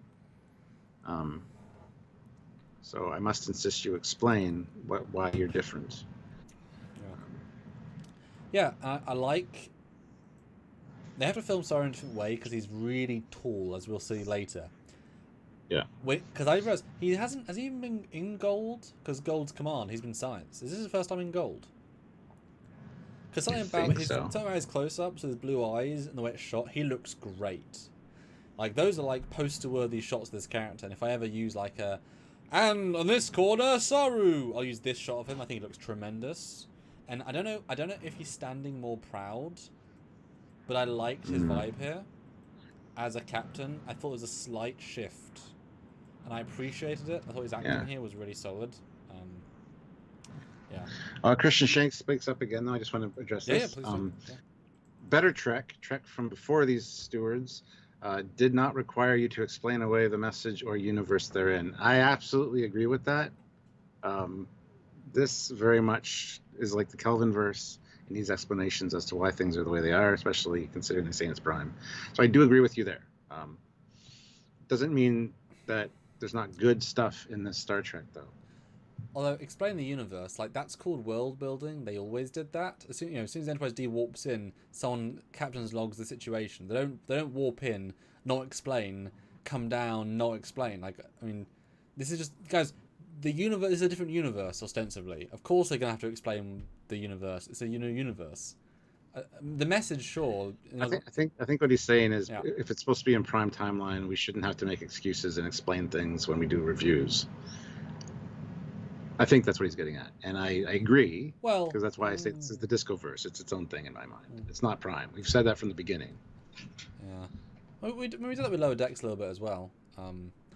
And some did it with like TNG. It's variable. But yeah, I mean, this is a massive visual reboot. I mean, the sets still look relatively bad for Star Trek. They're so boring and generic, and bright. Although brighter this episode, sets are bright and welcoming, if a bit dull. But then we get the ship coming in, looks actually great. So many people on the Blaze Shuttle Bay, 80 people, Stuart. What is everyone doing? I guess repairing the ship, but boy. Everyone's always out. Oh yeah, what did you think? They gave him all of their dilithium, including what was in the warp reactor, and it cloaked inside the bay. As I hold on That a was a good picture without idea anything. because he can cloak his cargo. Yeah. So great idea. But I love Saru's trepidation about it. Yeah. Like, yeah, you say you know this guy for a year. I just met this guy, so Yep. I'm not really a fan of this plan, first of all. And the ship's going to be under guard, and he won't be able to get on it until Yes. our dilithium's back. Loved how he handled it, and I love that even though he should trust Burnham, he doesn't. Yes. So yeah, I think that was great. Yeah. And it's well justified too later because she basically betrays him. Yes. Well, she just does a Burnham. She does her own thing without asking permission. She always does that. I mean, it's very much in character. No, I like that. You are right. I didn't consider that. Burnham's vibe here is totally, oh, well, it's just Book. Like, why would he betray us? And Saru's like, mate, who is this guy? I hadn't even considered that. It's a nice, again, there's a lovely paradigm shift of how the context changes perspective. She is so removed from these people now. Yeah, but he does trust her. Like, he does accept this, and I love his, under guard, won't return. But Book's not a threat. Like, he's a chill guy. And then we get this really somewhat awkward scene of him coming in. I'm thinking, he's thinking, this is, like, really antique shit. This is like my granddad. This is my great granddad's old, like, book. Wow. Oh, my name's Book. And he, like, semi awkwardly, like, nods to the captain, nods Saru while she's like, over here, guy, I fancy. God. Like, in a quite coy, cute way, like. And the two girls up front were like, "Oh, look at this! Look what's coming in here, fresh meat." Yeah.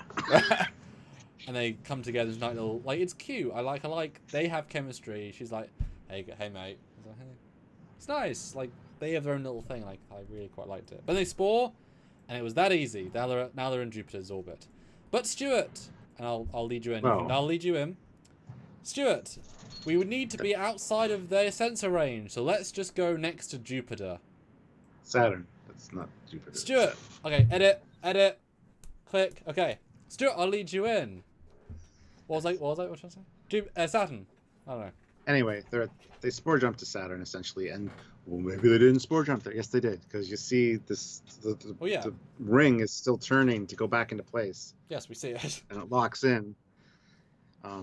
So the Earth doesn't have long-range scanners that can even detect past Saturn, which I find odd. I'm sure they've kind of focused on themselves, but you want to know that those threats are coming. Yes, they got the defense platforms. Yes, they got the force fields around Earth.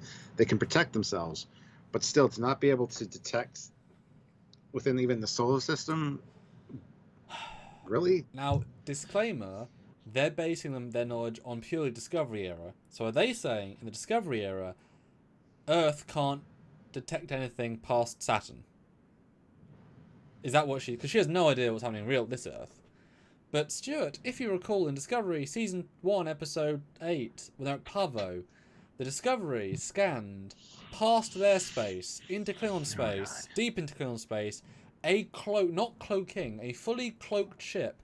They detected a cloaked ship while trying to design a system to detect cloaked ships as it was coming towards them. And yet, Earth can't detect within the same star system. It's an absurd little thing. 900 years in the future. Yeah. Like they could detect this then, not let alone when you were there. So but I appreciate they didn't just go into orbit. But yes, it should have been like outside the ring. Like if they'd said, we know the rings, the perimeter rings that we have in our solar system, like they have dilithium residue and they can hide from sensors. Like, that's fine or something. But yeah, it's bizarre. And then I know it's obviously a time jump, but the way it's edited is a bit flawed. Within about 4 seconds, they're seeing Earth, and it's like Impulse isn't that fast. It just isn't. And do you really think they sat there for like how long? Sorry, would that take, Stuart? Do you think? Oh, I forget. I mentioned it earlier. I mean, they do it in TMP, to be fair. They do this exact same travel, which I thought was quite a nice reference. Like, they both fly past very Jupiter. quickly. Yeah. But it was like, oh, and now they're here. Oh, okay. And Luke Celeste puts in $5. They can't scan Titan, so yeah, Titan's one of the moons of Saturn.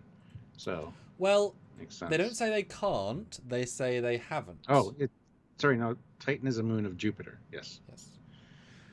I'm trying to think which is closer, Saturn or Jupiter. But they don't necessarily care, so they don't necessarily scan. Like there's a slight that is weird, and we'll get to that. But there's no active scan and passive scan is slightly different. And then not only do they not hail Earth before they get into the solar system, not hail Earth before they get whatever, they literally go into orbit, literally right on orbit before they even say hi. And it's like you couldn't hail them first. But I think CGI is quite nice. This grid thing and the ships, and they're right there. It's just like, oops. Although unfortunately, now we've just seen Star Trek Picard. This force field tech seems old. Like they're trying to show it as like this new force field. Like now we saw it in Picard. There's the order. You got Earth, Mars, Jupiter, then Saturn. So they can't even scan Jupiter to scan Titan to find out what's going on. Maybe it's because Mars is in the way and Mars is still on fire, and the smoke from the fire is blocking the sensors. That's what's happening. I figured it out. Sorry, Plasma, guys. space fire, yeah. Hey, those synths in Picard, they literally, that part of the reason for destroying Planitia was to block sensor scans across the sector. Yeah. Smoke screen. Yep. Boom. Anyway, so yeah, defense field doesn't feel advanced anymore because of Picard, but I do like the ships. Very abrupt. I love how he's like red alert, ray shields, and I'm thinking, mate, you can't protect yourself against anything right now. As I said to you earlier, you're a ship made out of paper carrying diamonds, as in dilithium. Yeah. Like there's nothing you can do. And then it's a good analogy. I like that. And then, but he does do it captainly. All credit to him. He's acting good here. He does good. Yes. There's no complaints. And then he gets awful angle of this woman. I don't know why. It's weird. It like looks very. And then what does she say in one of the other good lines? I think. What does who say? Sorry. Oh, the lady that comes on screen. Yes. A view screen. How quaint. My brain instantly went to a keyboard. How quaint. I instantly got like that vibe. I don't know if it's a reference. Well, it's like she's expecting a hologram. Like she can like turn around and sit on things. Oh, wait a minute. Discovery did that already. And that's not 900 years in the future tech. Yeah. What the... Like... Yeah, sure. Pike said they're ripping out all the holographic stuff. Not on the Enterprise. Not on the Discovery, though. Oh, was it? Was it the Enterprise? That's right. It was the Enterprise. You're right. Yeah. Although he probably so that was just... here. Although next week we see somebody hologram at the front of the bridge. Although Max Volume says, "Gonna pull argument of authority here, but I am an astronomer and found nothing odd about any of this. The solar system is vast. Yes, but scanners are more vast. How else would you detect ships incoming? You know how DS9 detected ships coming from the Cardassian border? That's more than one solar system away." But the argument could be made that there's relay stations that extend the range of the sensors. Could be. And those relay stations might not have been repaired, they might be in disarray, so they don't have quite the scanning range that they should have. Which to rely on those relay stations. The other station only has a sector, 3 sectors. Thing is, these guys are clearly very isolationist, therefore they're going to make sure their solar system is fully operational. You know? Yeah. Yeah. So yeah, they basically find out the United Earth Defense Force, they violated a bunch of the rules, they shouldn't be there, and they're asked to leave. And I love that it's brought up. Yes. Your ship is not in our records. Yes.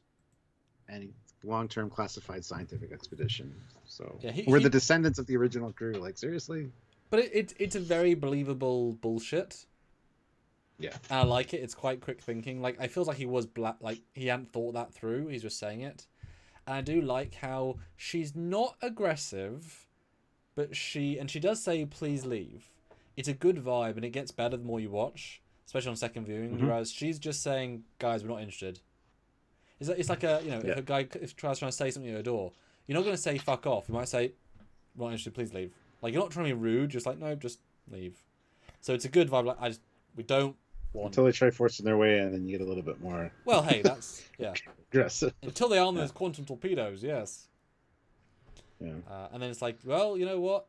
We worked how your ship is radiometrically from 2300s to 2500s, which is interesting. Shows that they changed building materials after Picard, which I thought was kind of interesting. Yeah. Although it would have been fun if she did that more, said it like 20, like more precise. I would have liked. That's fine. And if you're not raiders, if you are punished, you'll be punished. But if you're not, we wanna, if you're really Starfleet, if we need to come and investigate, and then he's like, so I was like, yeah, it's fine. We'll pay you guys to come over. And like, nah, doing it now.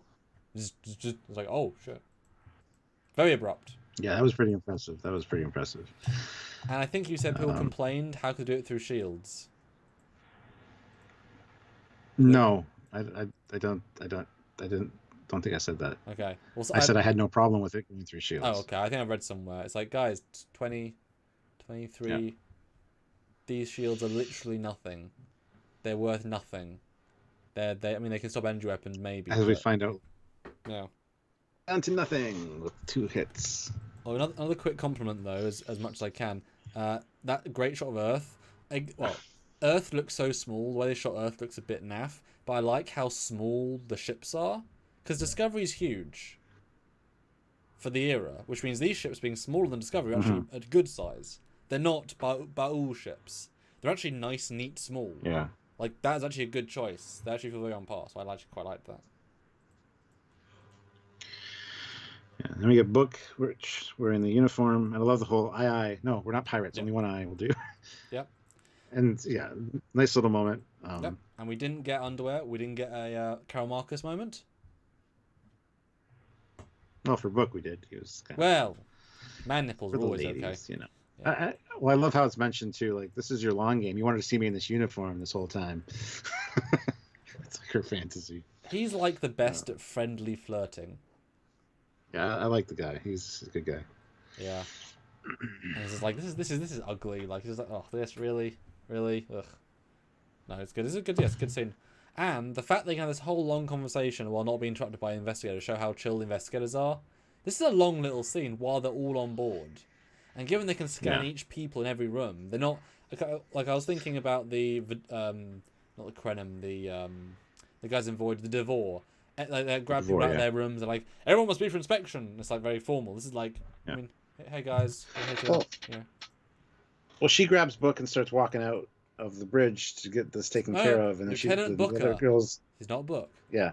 Lieutenant Booker. The other girls like, no, we're coming on now. Mm-hmm. So they had to go through the turbo lift down to the whatever deck it was, walk through the hallways, assume walking by these people with guns. Yeah. To get to the quarters to change, because it's not like they made it down there on time. Nope. But yeah. Anyway, they're not worrying, which I like. I like the hard cut. Now they're walking through a corridor, and we just see again another walk and talk in the same corridor. They love him this episode, and we just see this lady with a rifle or whatever just chatting to a guy. It's real chill. There's no. Yeah. I love that. That's where a turn happened, where they're not falling into the trap. Earth isn't the bad guy. So important. So important. This conversation is great too, about following rules. Why are you here, Philippa? Why are you still here? Why are you still here, Burnham? You got a taste of freedom. Yeah. Like, I love that. I love this walk and talk. This is another good part of the episode. Yep.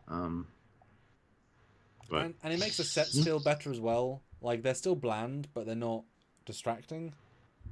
I don't know. Yeah. But guys, 295 people, only 239 likes, and only some super chats. I'm going to quickly grab a glass of water because it is warm in here. I want to see 260 likes and another five super chats. Throw us some thought-provoking things. I'll back it back. All right. So he's left me alone with you people. That's fine.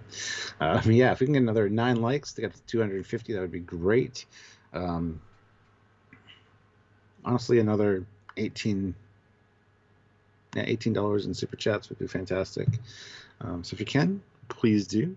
But yeah, I mean, we're almost to the end of this episode.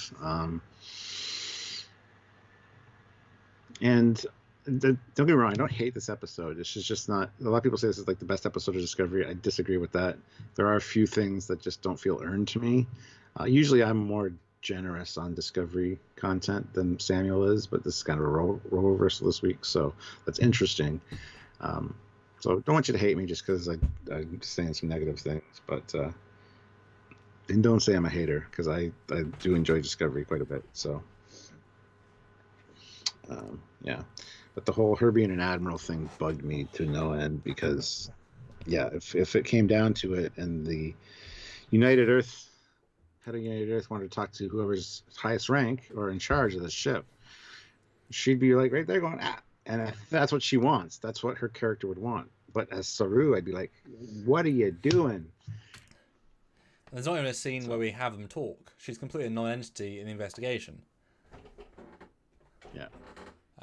Yeah. But yeah. But this is a decent use of the character, though. She's not being too evil. She's not really important to the plot. She's just kind of saying things. Yeah. Then we get Then we get the whole, exposition. Yep. yeah.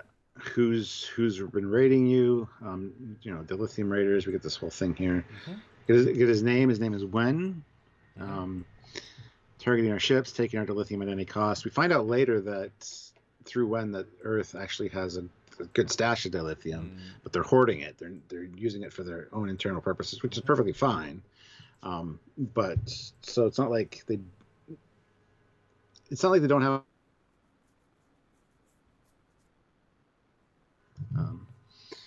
But and Max is again saying about distance of Saturn.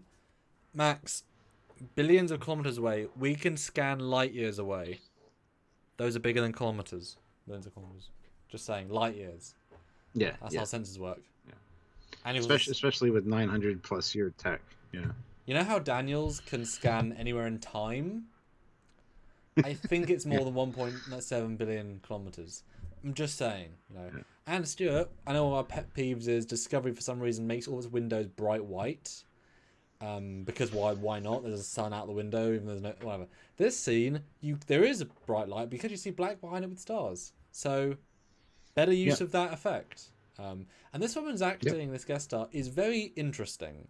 I'd love to know what her direction was because she brings a very unique vibe. It's hard to put my finger on what she's trying to do, but it's effective. Yeah. And Max said that he's having a separate argument with somebody else, Sam. So it's something in the chat. And believe Max. Yeah. I thought Max now. Max is a good guy. Yeah. Actually, he is. He's always here, so we love Max. As his name says, he's max volume. So if you don't go the full volume, you can't go more full. And this scene we get a lot about. Well, this is the exposition. This is the exposition scene about the universe. The Federation and Starfleet left Earth 100 years ago. Very precise. So after the burn. Yes. And they left because. Well, she says the Federation and Starfleet haven't been on Earth for 100 years. Wouldn't say that's precise. That's like a give or take 5-10 years. Okay, sure, but we know the burn was 100 to 120. It was after the burn. Is all I'm saying. Like it was a oil. Yes. So I mean, it was after that. And they also say the burn hurt the Federation most. And I know we talked about that earlier, but in second viewing, the way she means that is because the Federation represents more people doing more things in the galaxy. Obviously, with so much reach, they felt the burn more. Most races didn't have as much, so they felt it. And then they were a target because obviously they were clever scientist people. They had a store of lithium left, and they got attacked. Now her inference, though, and you've obviously got the subtitles there. She says we were under constant bombardment, but the latest guy is this new guy, which is weird. And there's weird timings that I don't think work. I think hurt the episode a bit because spoilers, the guy's a human. If the Titan thing broke, I think he said like either months or a couple of years ago, but not as long as it could be. And yet, and again, Stuart, I know I'm jumping a little bit ahead, but it all links in. She actively says, this captain, don't fire upon these raiders, otherwise you'll start a war. So in the name of Starfleet. Yeah. So the raiders have never attacked Earth, otherwise you'll already be at war. They've only attacked ships coming back and forth. And yet there's such a menace, and yet until bombardment. And you'd think if you're under bombardment... I think they've stopped... Yeah. I think they stopped attacking Earth, and they attack ships that come in. Because they even say, we don't have dilithium, while your sudden appearance on the scene says otherwise, with the speed you got here. So they're attacking ships that come in. So they're actually kind of doing Earth a favor in that regard, I think. And Earth just wants to be left alone, so they stopped attacking Earth. Would be my guess. It's kind of a symbiotic relationship at this point. But they have ships coming. They have ships coming in and leaving Earth, as we find out later. Because 2 years ago, the admiral guy got killed in a ship accident leaving. That's interesting. So the fact that Wen is attacking ships that are coming and going, he's still being a nuisance to Earth. He's not directly attacking Earth, though. And the fact they don't know they're from Titan, they just think, oh, pirates attack our solar system. Yes. So that is not clear. That is convoluted. It's very not clear. Absolutely. Because she says explicitly, we are on a constant attack by raiders. When you use the term raider to describe these new people, it's obviously under the same descriptor, which you are right, that makes more sense. That's really, that's weird. Yeah. What do you guys think? Because that might have been a breakthrough in my brain, but boy, that is not well explained. We got a few super chats to get to, Excellent. So let's not get too far behind. Jeff the Sweet Jacobs puts in 263. Now, how about we get to 3? Ooh, I like that. Hashtag make Jeff pay. Yeah, 300 guys. Come on. Please do. Almost at 300. We're over 300 viewers, so hit that like button. Hightower 85 has joined the channel at the rank of commander. Ooh. So welcome, Commander. That's three new members on the channel today, which is awesome. That's amazing. Thank you so much. Stephen R. Thamdrup puts in 50 krona. Thank you. Thank God it's Friday from Norway. Cheers. Thank you. Are you saying it's Friday? Gotta get down on Friday. Is that what you're saying? Sure. Thank you. Hightower 85 also throws in £1, the new commander, so thank you. And Caleb Horn throws in $10. Thank you. I think there will be tension between Stamets, Tilly, and Trill Girl in later episodes. Like Tilly may get jealous if New Girl starts hanging out with Stamets. New star pupil with teacher kind of thing. I don't think so. I mean, there's possibility for that, but... And Tiburon join the channel, the rank of commander. That's 4 new members in this one live stream. Welcome, Commander. And Sean, we will address that when we get there. Do not worry, I have thoughts. Yes. Yes. But yeah, I like this exposition scene. There's a lot of them, but this is the world building I like. And as I said to you before, they're not falling into the same holes I thought they were going to writing wise. Now it may pay off terribly, but I did not buy this. They're not xenophobic. It's not trying to be an allegory for modern day of everyone's enclosed. It's like, no, Earth works. Yeah. We're a utopian place. There's no corrupt. Like, we're fine, but we've got dilithium. Sure, obviously we'd want to. We're a planet, but we just don't. Yeah. We're not going out and exploring. We have a self-sufficient ecosystem. Yeah. We look after our people. They're fine. We have reserve lithium. Great, but we're not going to be explorers. And rewatching it, they said, "Are you part of the Federation?" Well, no. We don't need them. We're self-sufficient. So it wasn't because they hated us or we hate them. It's just like, well, why would we be? We can't explore. We can't defend it. We can't go and attack people. Like, there's no point, you know? So it was a well-acted, interesting scene. I liked it.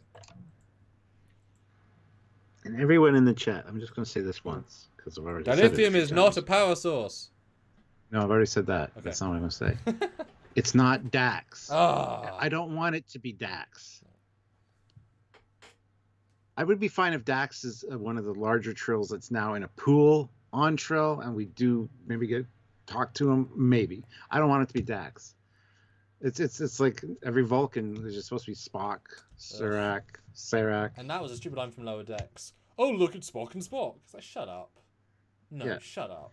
Yeah, no. It doesn't have to be somebody we know. I'd rather it not be. Like, that's just, no. Just stop. Unless you want to fully commit, and you have a flashback with Dax in the symbiote pool, and Dax says, oh my god, you're Starfleet too. And then we see Ezri Dax, the actress, in a full uniform, in a DS9 set. Like, if you want to fully commit to it, hey.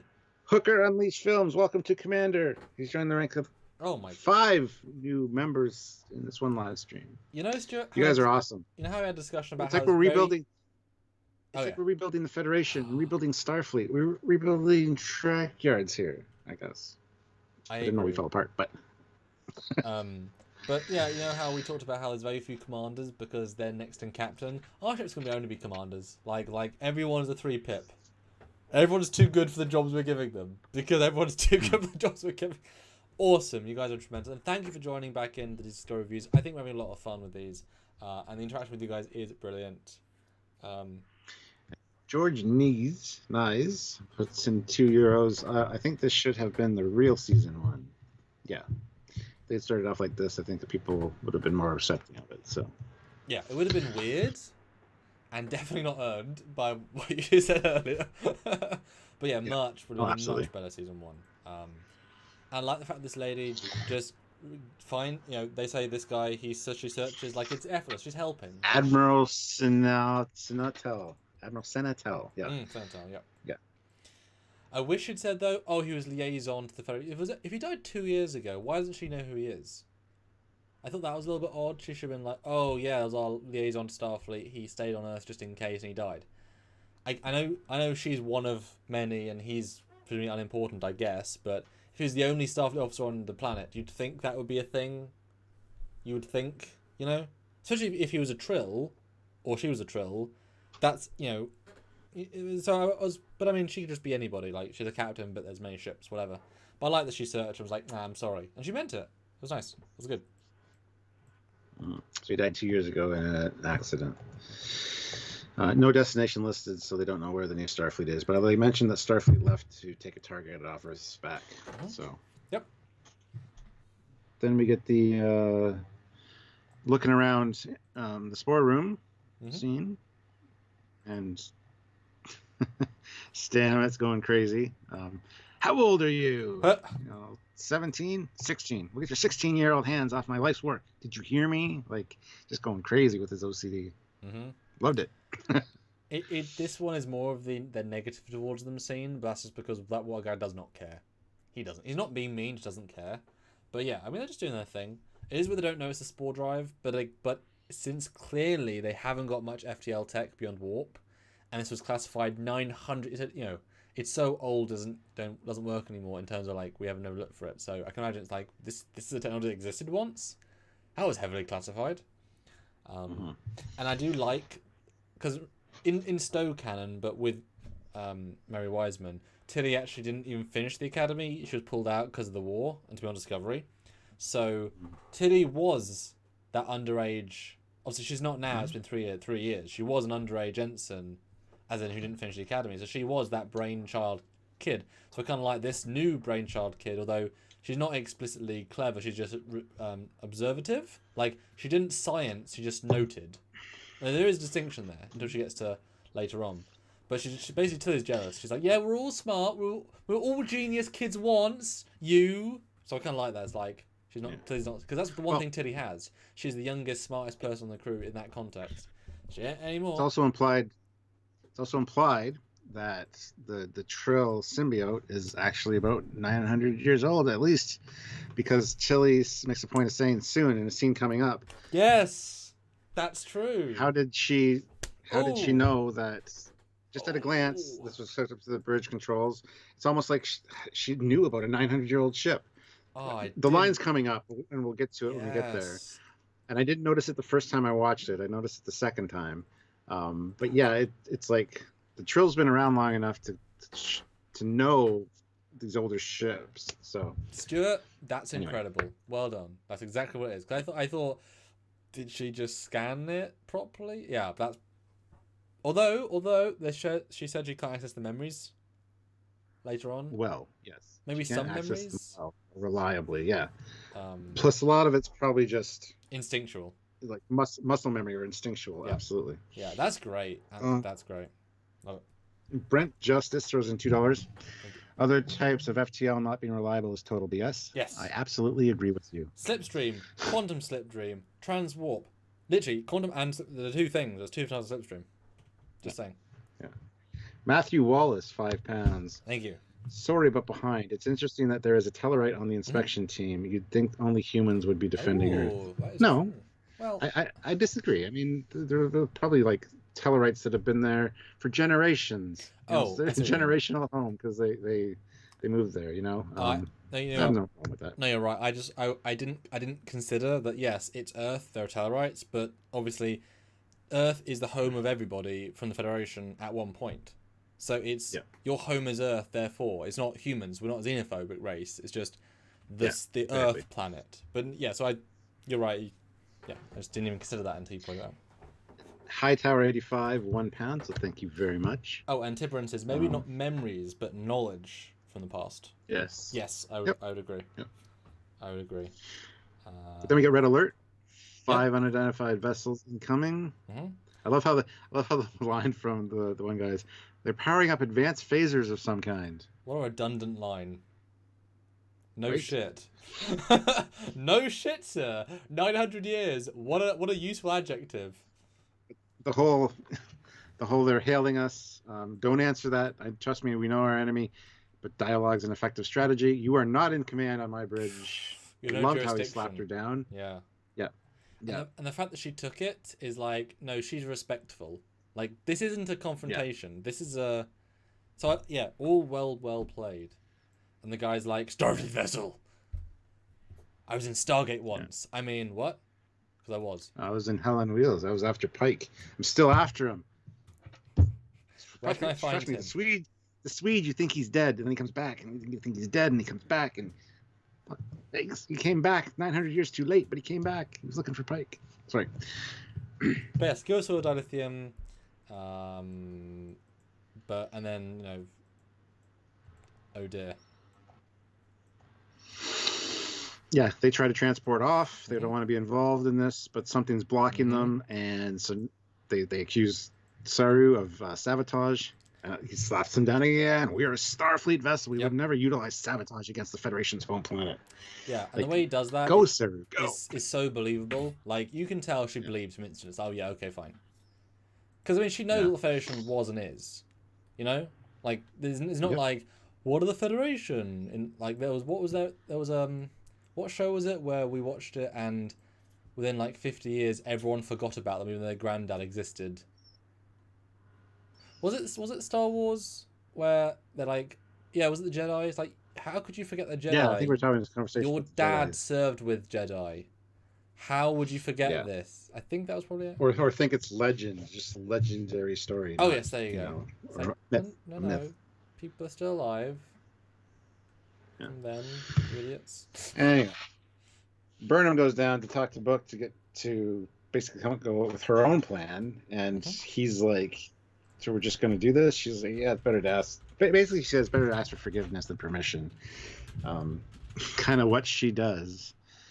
And a nice little banter between the two of them, kind of like the adventures they've been up to, kind of thing. It was a nice scene. He's trying to get drunk too, but it's simple. Yes. Oh, that was a good payoff. That was fun. So you don't notice the cups until you realize, oh yeah, he's just been drinking. Because what else would you do? You've got nothing else to do. Might as well just go drink. It's free. I do find a little bit the keep referencing stories. It's like forcing a connection by referencing things that have happened. But in this context, there's too many. Yeah, but I think they already have such good chemistry that I'm fine with it because their shorthand is everything they say. It's their way they talk rather than. Do you remember that time? It's more as like. It's like Darmak and Jalad at Tanagra. Yeah, it's their own they have their own language. So in itself, I wouldn't really like, but the way they do it, I'm better with, which is unusual, but I think it worked fine. Yeah, I think it looks good uniform. I'll call out now. I think it looks pretty good uniform. Absolutely. Yep. And then we get Tilly finding the tech that's not theirs, and she'll shoot. This other lady blocked the frequency so they couldn't transport. So it's going to take about 2 hours to find a workaround. And she's like, she did all this while we were yelling at her. Let's see here. And then this is where Tilly says, I was a genius when I was her age too, trust me. But this would require knowledge of the inner workings of a 900-year-old starship. And she identified that our bridge controls were connected to the spore cube with barely a glance. So, yeah, that's very important. I think we're going to find out how old Trill is in the next episode. And 900 years is not out of the question, so. Yeah, this is a better written episode. It just is. They're better writers this year. They just do. But Sean Wright has a great comment. Michael and Book have the same relationship as Hawkeye and Black Widow. Do you remember Budapest? Yeah. Yeah. Similar for Sean. That does all most Samuel, work as well. Oh, hello. You remember Vegas? You remember Vegas, right? Stuart, what happens in Vegas stays in Vegas, so I don't remember Vegas. Do you remember Ticonderoga? Yeah, I do. All too well. Yeah. That car ride, Stuart. That car ride. How many hours of silence? Yeah, it was also the train ride because we went to the train once. That was a train. Yeah. But when I say Ticonderoga, you instantly have a vision of what happened, and that's all you have to say. So. I do, Stuart. I do. I do though. Anyway, yeah. Now, one small thing I didn't clock that the teen, I guess, put a thing in the thing. So I was like, why do you assume it's her? Second time it's blatant, but I was like, Oh, why are you going straight to T her? Reed T Reed True says, "Sorry guys, I have to go. COVID is kicking my ass.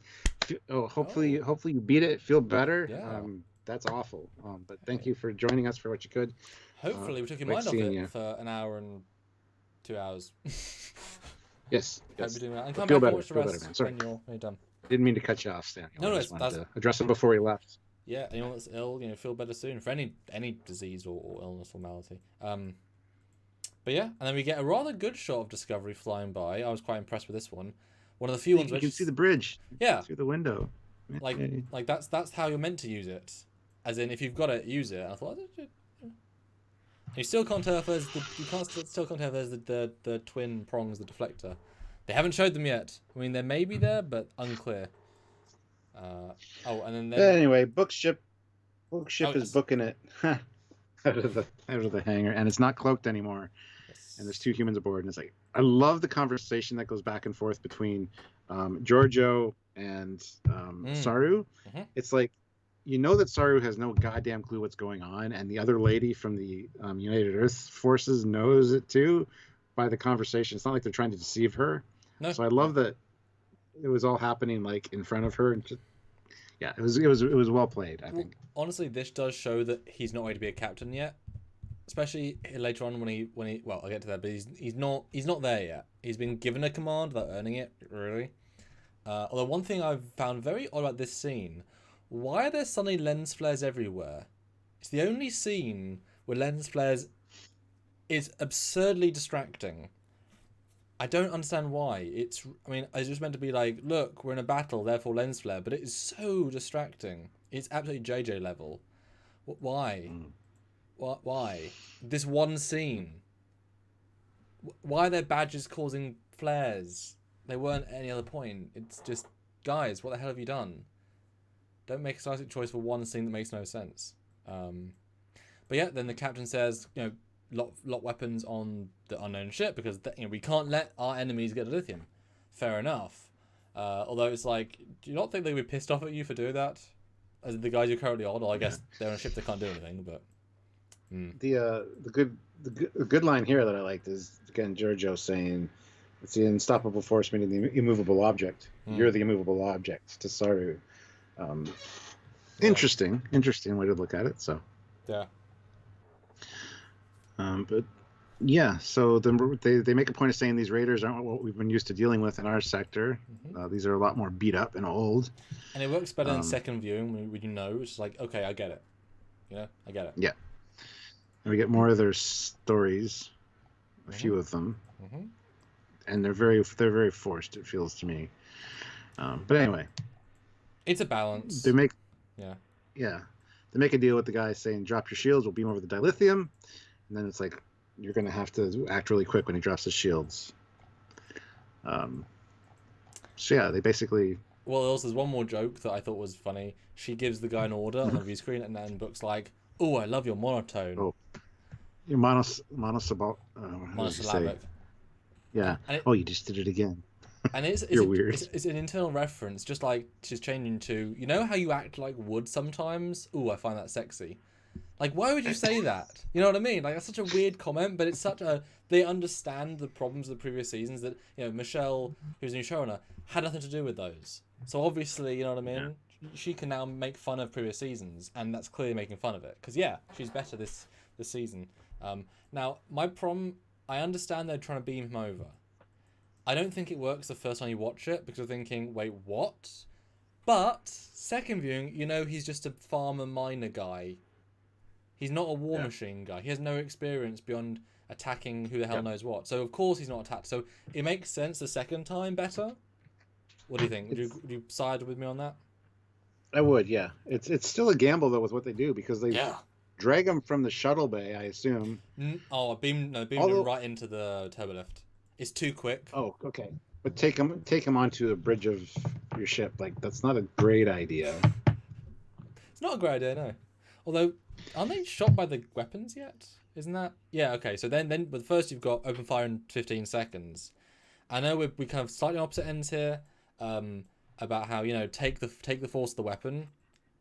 And then you do get the lady being like, can we not do that because we're barely alive? And the Yoshua is like, you can't question it, just do it. It's like, yeah, we have full shields. Don't worry, full shields are restored. and it's like, that's not. I mean, do you realize how powerful? No, of course you don't. Well, Therefore, you shouldn't let them shoot you, really. and her instincts were right. Like she shouldn't have done that. And then the shields go down, and he's like, "Do it again." She's like, "No, we have no shields. Just that's my order. Do it." And again, he's being a fantastic captain. So I'll disagree with you there in a second, but I love the fact that the shields go down in 2 hits. Yeah. And it blows the shit out of that console. That's great. That's exactly what. You know, that's another. If they'd said she was down to 30%, we'd be like, no, come on. But the fact is, that feels like enough damage to me to justify. Okay, good. You kept out the minefield of they're too powerful. Good job. You know, you can take 1 hit. Problem is, I think he isn't a good captain because he says they're gonna fire again and get in the way. He hasn't got a plan here. He doesn't know what Michael's doing. So if he lets them shoot, the ship will be destroyed. He's without a plan. He's saying, commit suicide until Michael maybe does something. He is like he's trusting Michael, but that's literally a suicide plan. He has no backup plan. That is true. Like, so it is like, you know what I mean? Bad captioning. But as far as I'm concerned. He's laying out to her at least his trust that he trusts her, and it's not. Yeah, but then, I see what you mean. But then you need a line saying, "No, we need to trust Michael's plan.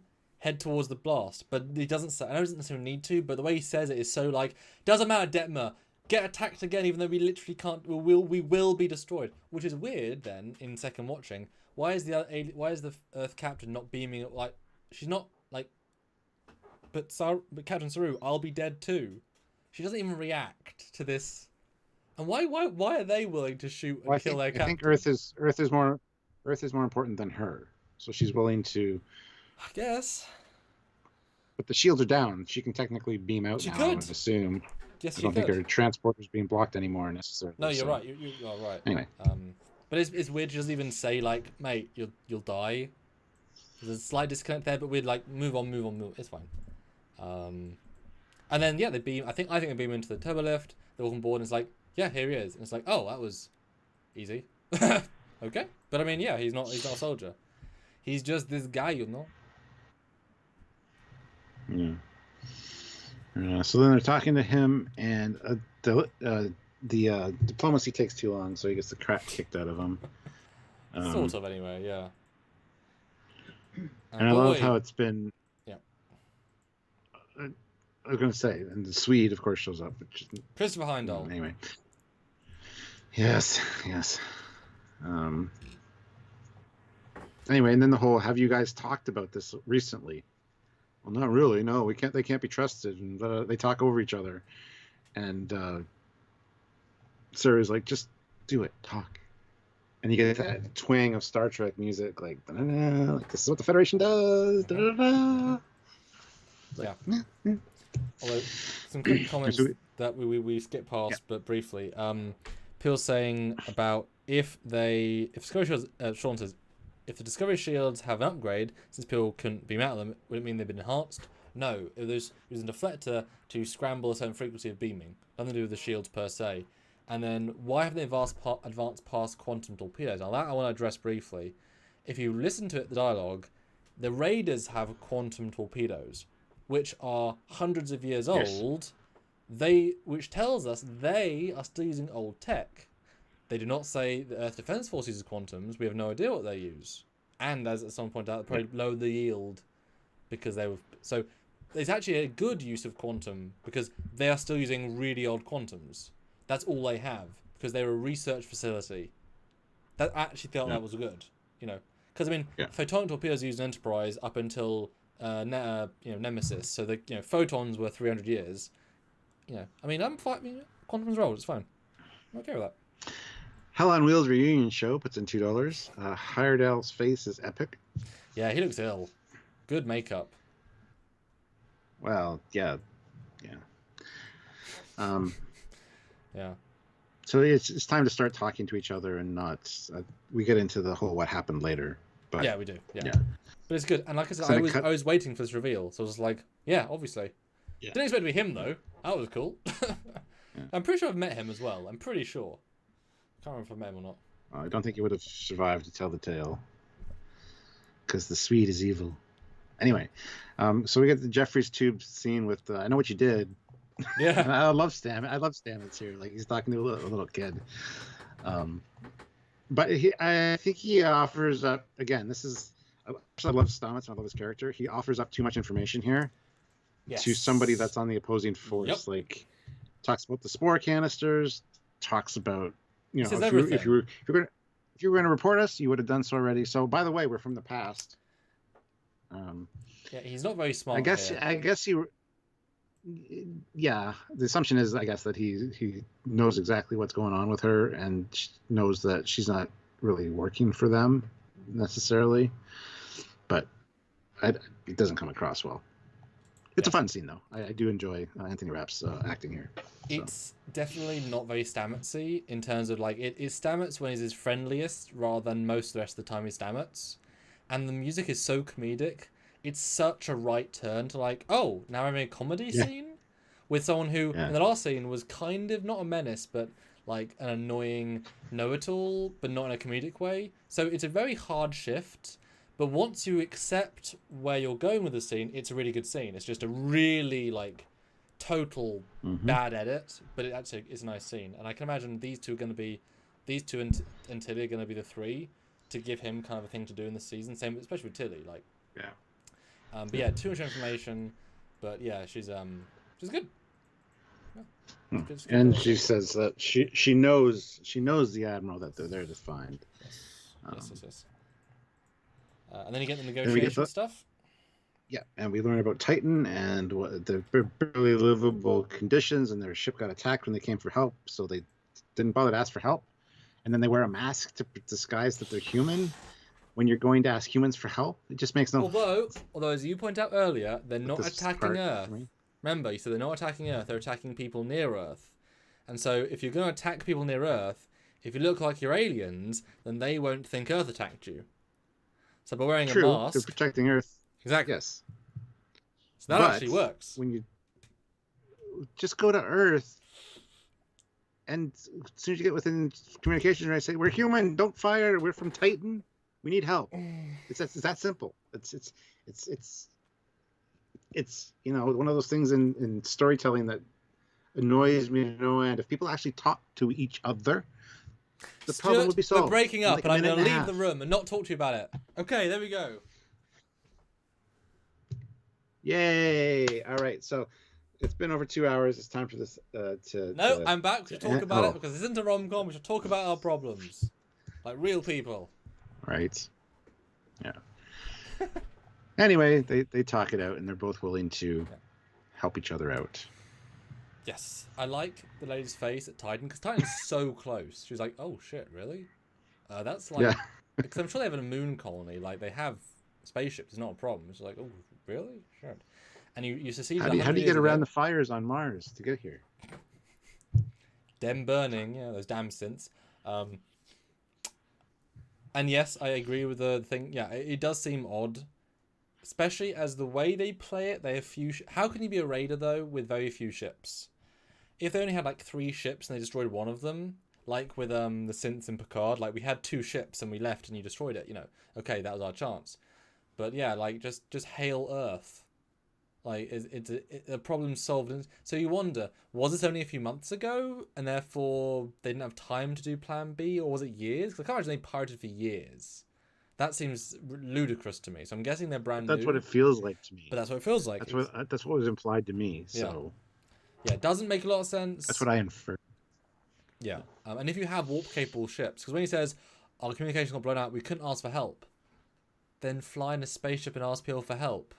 Like, you have communication, just not on your own system. Like, because I'm sure one ship can also call anyone in the solar system. Like, oh no, our planetary systems are crippled. Let's board our starship and call from that system. The way they make it sound is that they didn't try communicating because, the ship that went in got fired on and destroyed. Yeah, what happened with Discovery? an unidentified ship with not in the registry Oh. shows up. What is the first thing they do? And they're like on Earth's doorstep. Yep. They're not like out. What do? Hail them and Yep. say, "We'd rather that you leave, thank you." Mm-hmm. And they were careful. We don't want to start a war. Why did you destroy a random ship in orbit? That might start a war. Yes, 100%. It doesn't make a lot of sense. But if you don't think about it, the scene works quite well, as is often Discovery. And like I say, I like the end. They don't hesitate at "we'll help each other." There's that in character station of a bit radical, but you know what? Yes, and it's a good end message. It solidifies these guys aren't evil, and obviously I think we might get a sense of Discovery like rebuilding people's relationships as we go. Like Trill will probably say, "We haven't talked to Earth in 6 months." Well, they're open now. Go talk to them. I think we might slowly build the people back together. Yeah, once you make people realize we were once a family, we can be a family again. We're stronger together. I think that'll be a strong message this year. So I'm absolutely, yeah. Yes. Then we get the scene where it's like, okay, this lady can stay with you guys. It's fine. Earth is open to you guys if you want to. Why? Why can she stay with them? I don't know either. It's really random. It's funny how much you like this episode that you're still pointing out things that are like Stuart, awful. you do that all the time. You agree with my points. Say, oh, it's still a 9 out of 10. So you do it all the damn time, Stuart. All That's the me, time. Though. That's my personality. I'm Canadian. I'm too nice. Anyway. So yeah, you're allowed to send some people down. Mm-hmm. And if you ever come back this way, you're welcome. It says, we spoke to Adira. She told me that she can help you, so she has my permission to remain on board your ship. So that's the explanation right there. And I do appreciate that by there being no effort here, she could just be there just fine. There is that sense of, yeah, we're not like captives, we're not bad people. If she wants to join you, she can. Like, we're not assholes. Yeah, like it's fine. If she wants to. Like your she's ship 16 grid cube, she's not 15. Yeah. Like your ship's made of paper. She probably won't live very long, but yeah, if she wants to. And why are they in a corridor again? I thought that was weird. Of all the places she's meeting them to beam out of, a corridor with a window was a bit like, really? We use the corridor set again? I bet you they were using sets for later episodes and they couldn't get them, so they just said, oh, we'll just film in the corridor set. Because why here? Of all the places. You know? Just a bit strange. But Sarah's good though. I like their vibe. So, yeah. Then we learn about that she is the Admiral and she's a Trill. Mm-hmm. Then we get the scene with Burnham and hey, did you see that coming? Sorry, where they're like, any hint of that? No. And as a reveal, what did you think? It was good. Yeah, people are going to say, but she's human. She can't host a Trill. It's 900 years in the future. Medical tech would have evolved to the point where she can. And there's still the caveat that she can't access all the memories or access them as she wants. They probably get trickled in whenever it happens. It happens. So that's fine. It's not an issue. Yeah, I mean, it's the mega future. Again, if you can travel through anywhere in time and space, you can make a human hold a Trill. As I said to you earlier, she's a storage unit, not a host. You know, it's a different. But as they impressed me. He did mention the sphere data. I said they would not because they're dumb. But no, the sphere data, they're MacGuffin of all knowledge. Obviously went past Trill Homeworld and said, yep. And they don't know how Trills work, which is great. She's like, oh, I've seen Trills, but they have symbiotes? It's like, okay. So I like, that's a very canon thing. It's like, they have symbiote? Okay. That's weird. It's good. Yep. Very benevolent and very extremely long-lived, he says. So difficulty accessing the memories, and yeah. Then they have the conversation about how our trust has always been assumed. You should have told me about your plan. And they have this little touching moment, I guess. But she's like, yeah, I want to be your number one. Yeah. Well, I don't really buy that. I think she's just here while she needs to be, you know. And I like the callback to the thing, the what do you call it? Telescope. But also, dude, you just crashed, got attacked. That thing's gonna fall down and break. Why not keep it in the box? just saying. And that's a real vintage one, so But I like Saru's acting here. He's very captain-y. I think he's a lot better this week than he was last week.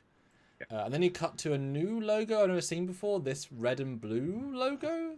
When's it ever been that? That's that's a shuttle bay. That's always been not that. I'm pretty sure. Confused me, but that's okay. It looks good though. It does, yeah, actually. I like the scene a lot of these two. I think it's a nice, gentle scene. But Book says he has got a rash from the uniform, and he says, "Because I had a rash, I'm leaving. Fuck you." Yeah. Well, no. And she's like, "Well, I know." He's like, "Well, she's like, you're starting out a new life in a new quadrant with nobody after you. I think that's makes us even, kind of thing." Yeah. He'll be back. Don't worry. Oh yeah, yeah. Well, I mean, he knows more about the future than they all do. And then you get this odd shot of the bridge, and then you get a great shot of the planet of nice looking CGI. They're like, where is everybody? It'd be fun to know how many people stayed. Because I imagine most of the crew went down to sea. And he's like, I'm just gonna look up here. Do you want to go down, Burnham? No. And you can tell she's thinking. Is she wearing gold yet, or is she still in silver? She's wearing gold. Okay. Yeah. Yeah, they don't stand out very much, but sometimes they do. But she's like, no, I just want to stay up here and look. Like, it's not my Earth. It's not even my, like, you know, I like that disconnect. You know, I'm here for Starfleet, but I'm not really here for Starfleet. But then you get Earth, you get the park with the CGI tree, and it actually works. Boothby Memorial Park. I named it. That's what it's called now. Boom. Yes. Although when you realize these are all the secondaries, you're like, oh. This is their moment to shine. Exactly. This is we're going to give them all a scene together. Yeah. You're like, oh. You know, it's kind of like, yeah, we've got the main cast and everyone else. But it's nice, it's cute, it's fine, it works. And it ties into what Tia said earlier, so it works fine, it's nice. Stand up to the captain saying no, give us the 5 minutes is quite cute. Although you would think, though, that maybe they would ask for some like help, maybe some tech, maybe some shield upgrades. You know, you're at Earth. They've obviously made you friends with them. Why would you leave instantly when you haven't got any tech that can help you at all, apart from Spore Drive? Like, you know what I mean? Like I said to you previously, they needed a scene in Dry Dock where it gets slightly upgraded. You know, because the thing is, remember they had Dilithium. They have a genuine thing to trade. Like they could genuinely say, could you upgrade our warp engines to not warp 2, given the old warp scale? Can you please have more new warp engines? And next episode they're cylindrical. Actually, what we really want is shielding. Thank you. Yeah, we want it more than one hit and blow up our because to repaint those bloody consoles takes a half a day. With gold paint, it's really difficult. Yeah. And then we get a rather lovely pan out into a rather futuristic looking place. It actually does look futuristic. Which is Starfleet Academy. Mm-hmm. It was Starfleet Academy. It's not anymore. Yes. But probably the training facility for the United Earth Forces. Yeah, move back in. Yeah. But it's a beautiful pan out, and not one Discovery shuttle is seen. And this is the one scene. To be fair, this is the one scene that there was a Discovery shuttle. You'd be like, oh, it's just shuttling people to and from the ship. Fine. This is the scene they could. This is the scene. Yeah, this is the scene they could have had a fucking Discovery shuttle. They didn't do it. That's hilarious. That's so funny. I'd never even considered that for a second. Yeah. That's. I mean, we've got a shuttle. We got a shuttle going over the bridge to look cool. We got a cool yacht or boat going under the bridge. But yeah, this is one of the scenes that Discovery shuttle would not have been out of place, and they didn't take advantage of it. But I'm glad they didn't. I am too. And somehow it looks futuristic because when we saw this, because I mean it's the same scene file as used in Discovery and then reused in Picard. Picard was literally the same shot as Discovery, but they've replaced all the buildings. I mean it's a CGI everything, which is fine. But their buildings, they were more rectangular in Discovery and Picard. But just by having them more organic and I guess them floating, it does look more futuristic. I'll give them all credit. This is a very effective shot, and it's a lovely way of ending. I genuinely feel like the bridge. Good. And as Tilly said, some things don't move. That bridge is what now, 1,000 years old? Yeah. Nice. More than that, but yeah, well, it would have been replaced a few times. It was attacked during the Breen thing. It would have been rebuilt. Okay, it's not the same bridge. Fine. Okay. Yeah. And what a lovely end-on message with so many places you can go. Boom-de-boom. There you go, episode 3. And guys, A bit long super chats today. I would love to see $70 before the end. I want to see a quick fire score set of super chats, 5 each, $5. I want to see scores. I want to see out of 10, and I want to see out of 10 specifically for this season of Discovery. So there's been 3. Which one's your favourite? And out of all of Discovery, because I think this one definitely is worth reviewing for all of the season. Put in your scores, put in your super chat, put in your likes. We want 10 more likes, $70 more. Throw it. Come on, let's quick fire 5s as we close out and then give our scores. But if you remember, Stuart, we are still reviewing it as Discovery, Sci-fi, and Enjoyment. Just for a first When couple. are we going to stop that? Probably episode 5, as when we get into the season fully. That's halfway through the season. Yes, well, no, under. But yeah, 7 more likes, $70, and give your scores out of 10. Stuart, give us your full review. And has your review changed now with my positivity this week? Because I clearly enjoy it and you don't as much. No. Really? Oh. It's still enjoyed it as much. It's not a bad episode, as I've said. It's just there's a lot of things here that aren't earned and don't feel well thought out. And it bugged me. And I don't know why, because usually I can overlook these things and I'm more generous to Discovery than you are on regular. For this one, I don't know. It's just something about it. It's not a bad episode. It's just not the best episode of Discovery like everybody's saying it is. I totally disagree with that. The writing is better. Burnham's better. Saru better? Saru's really great. Yeah, absolutely. We got to see the bridge crew for 5 seconds, which was fantastic. The introduction to the new character is actually really well done. It was a good surprise, a good little plot twist, so I don't have any problem with that. Book was good? I'm looking forward. Yeah, Book is always good. I like Book. There's a lot of things here that I enjoyed for sure. But there's just a lot of laziness and not earned dialogue, which I think you agreed with me on most of it. So it's not like I'm off base by saying that. But I would say it's unearned, lazy character dialogue, but I think the story is very solid. Like, they did fix Discovery. They did have good humans. They did negotiate at the end. Like, it was a well thought out A and B story that did work. Except the end, the little bit that we discussed, that does not work fully. But you could probably organise it to work. But the character timings don't work. But that's more problem with episode 1 and 2 than this one. This one's dealing with those, but those weren't earned to get to this. The scenes themselves are really good. But that's the problem with the first 2 episodes. Well, it felt like Star Trek because Frakes directed it, and he always puts that Star Trek spin on it.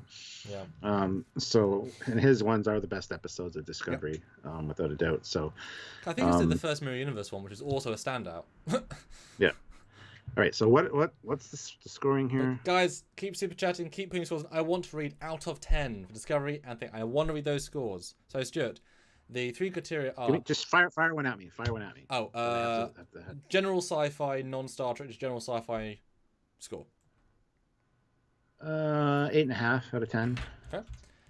Enjoyment factor, just enjoyment, no other criteria. Honestly, 7.5.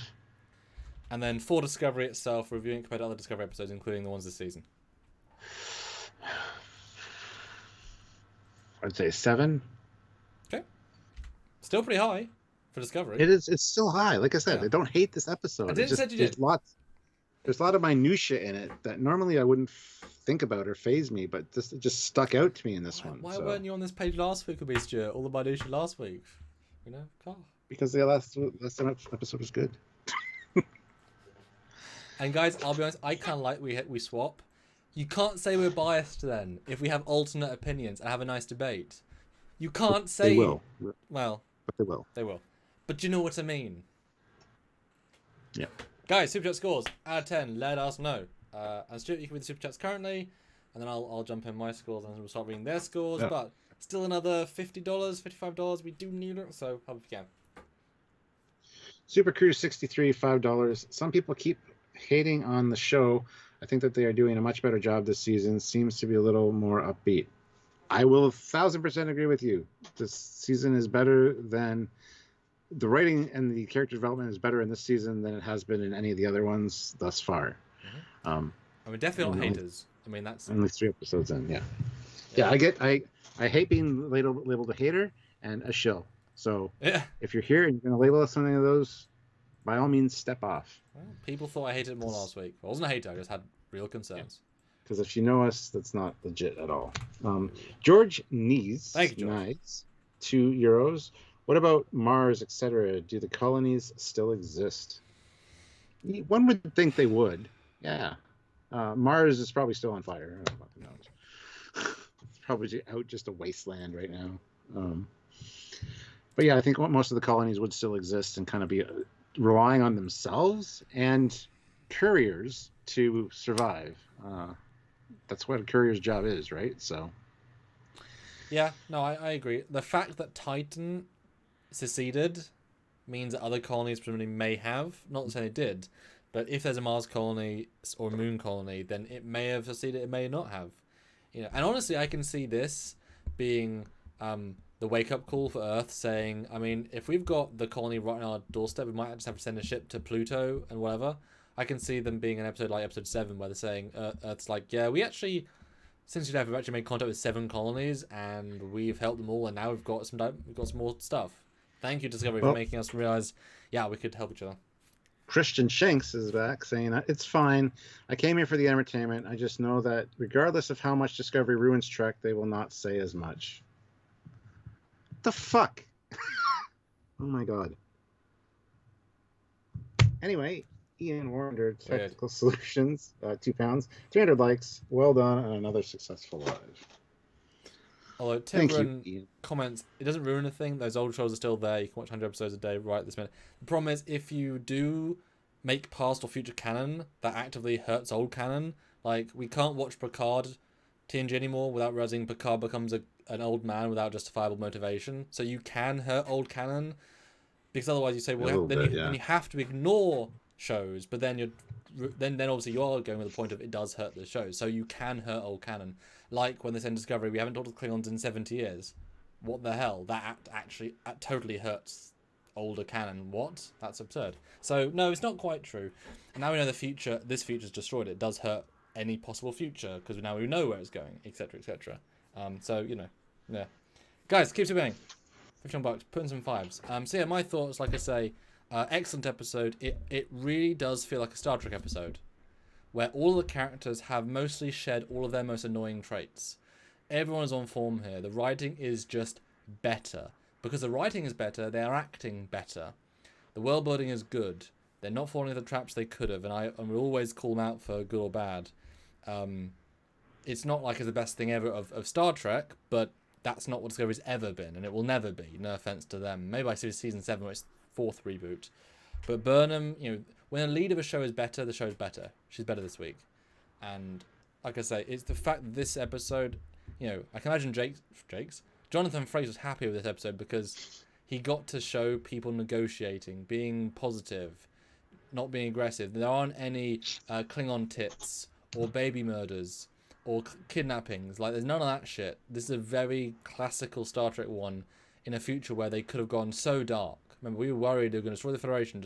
I guess they kind of did, but we'll discuss that obviously this week. But in the actual episode, it's a very positive message, and it gives me so much hope for later.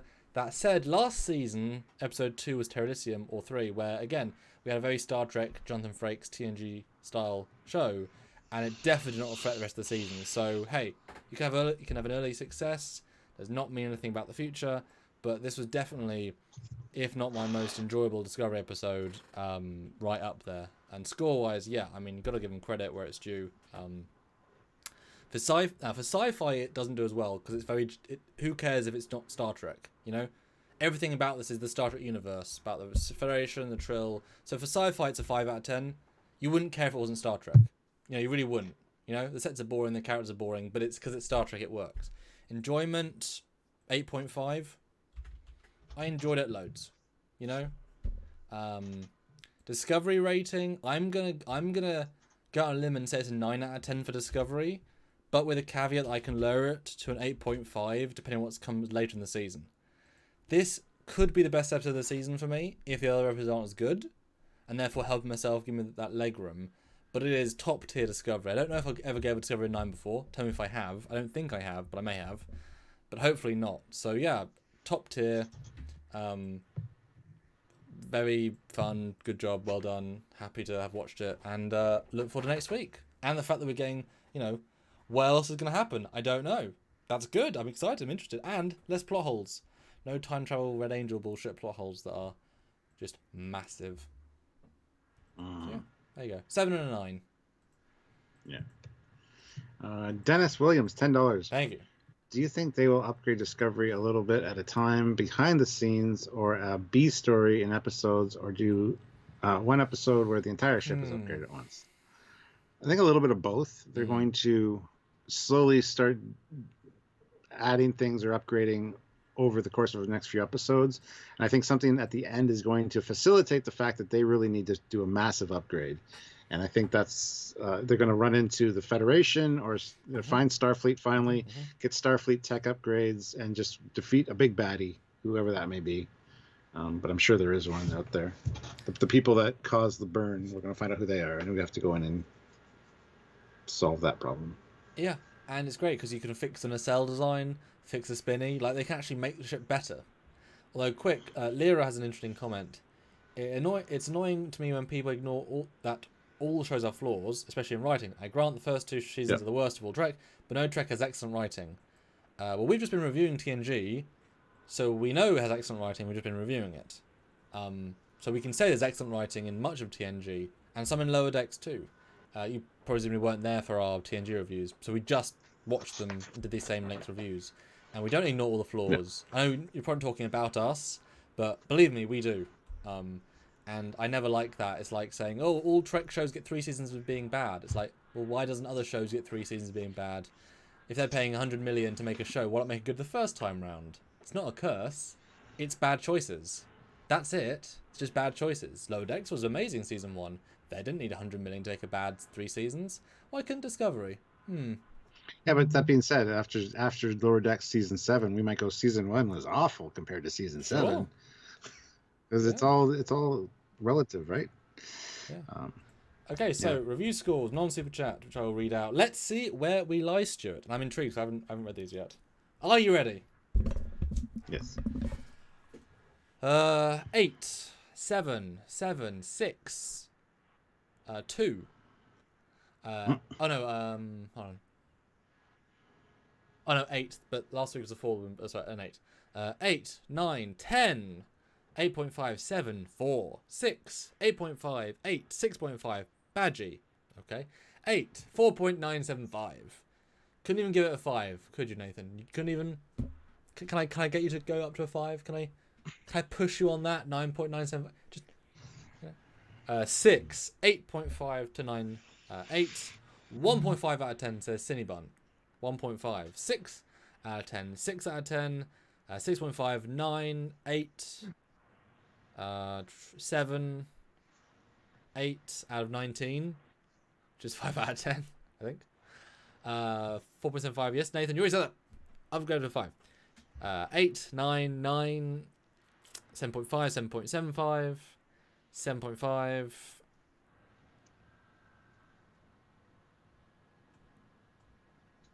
And 9, 5, 8, 9. Thank you, Nathan. 5, 7.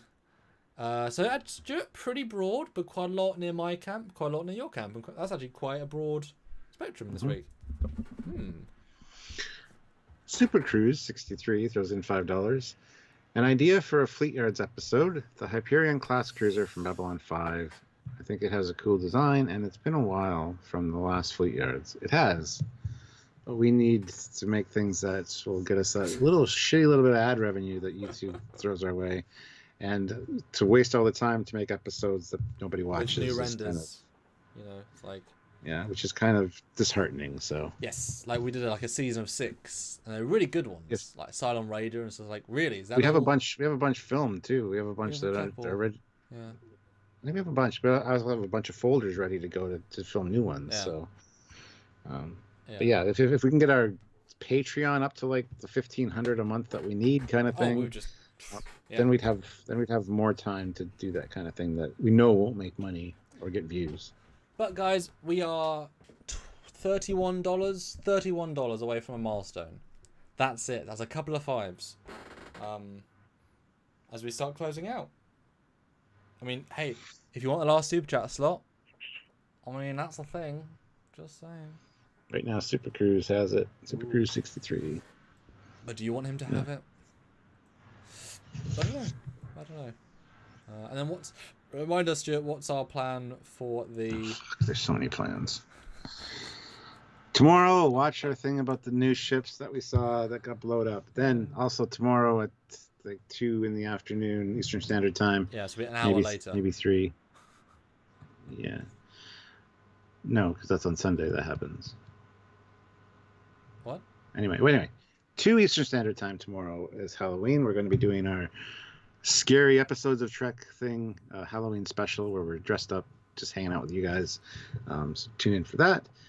Sunday, we are going to be on Trek Central talking about this episode. I think 6 Eastern Standard Time, something like that. Plus, there's going to be regular content being released from us every day, kind of thing. Sunday night at 10 p.m. is my first reaction to The Mandalorian Chapter 9, The Marshal.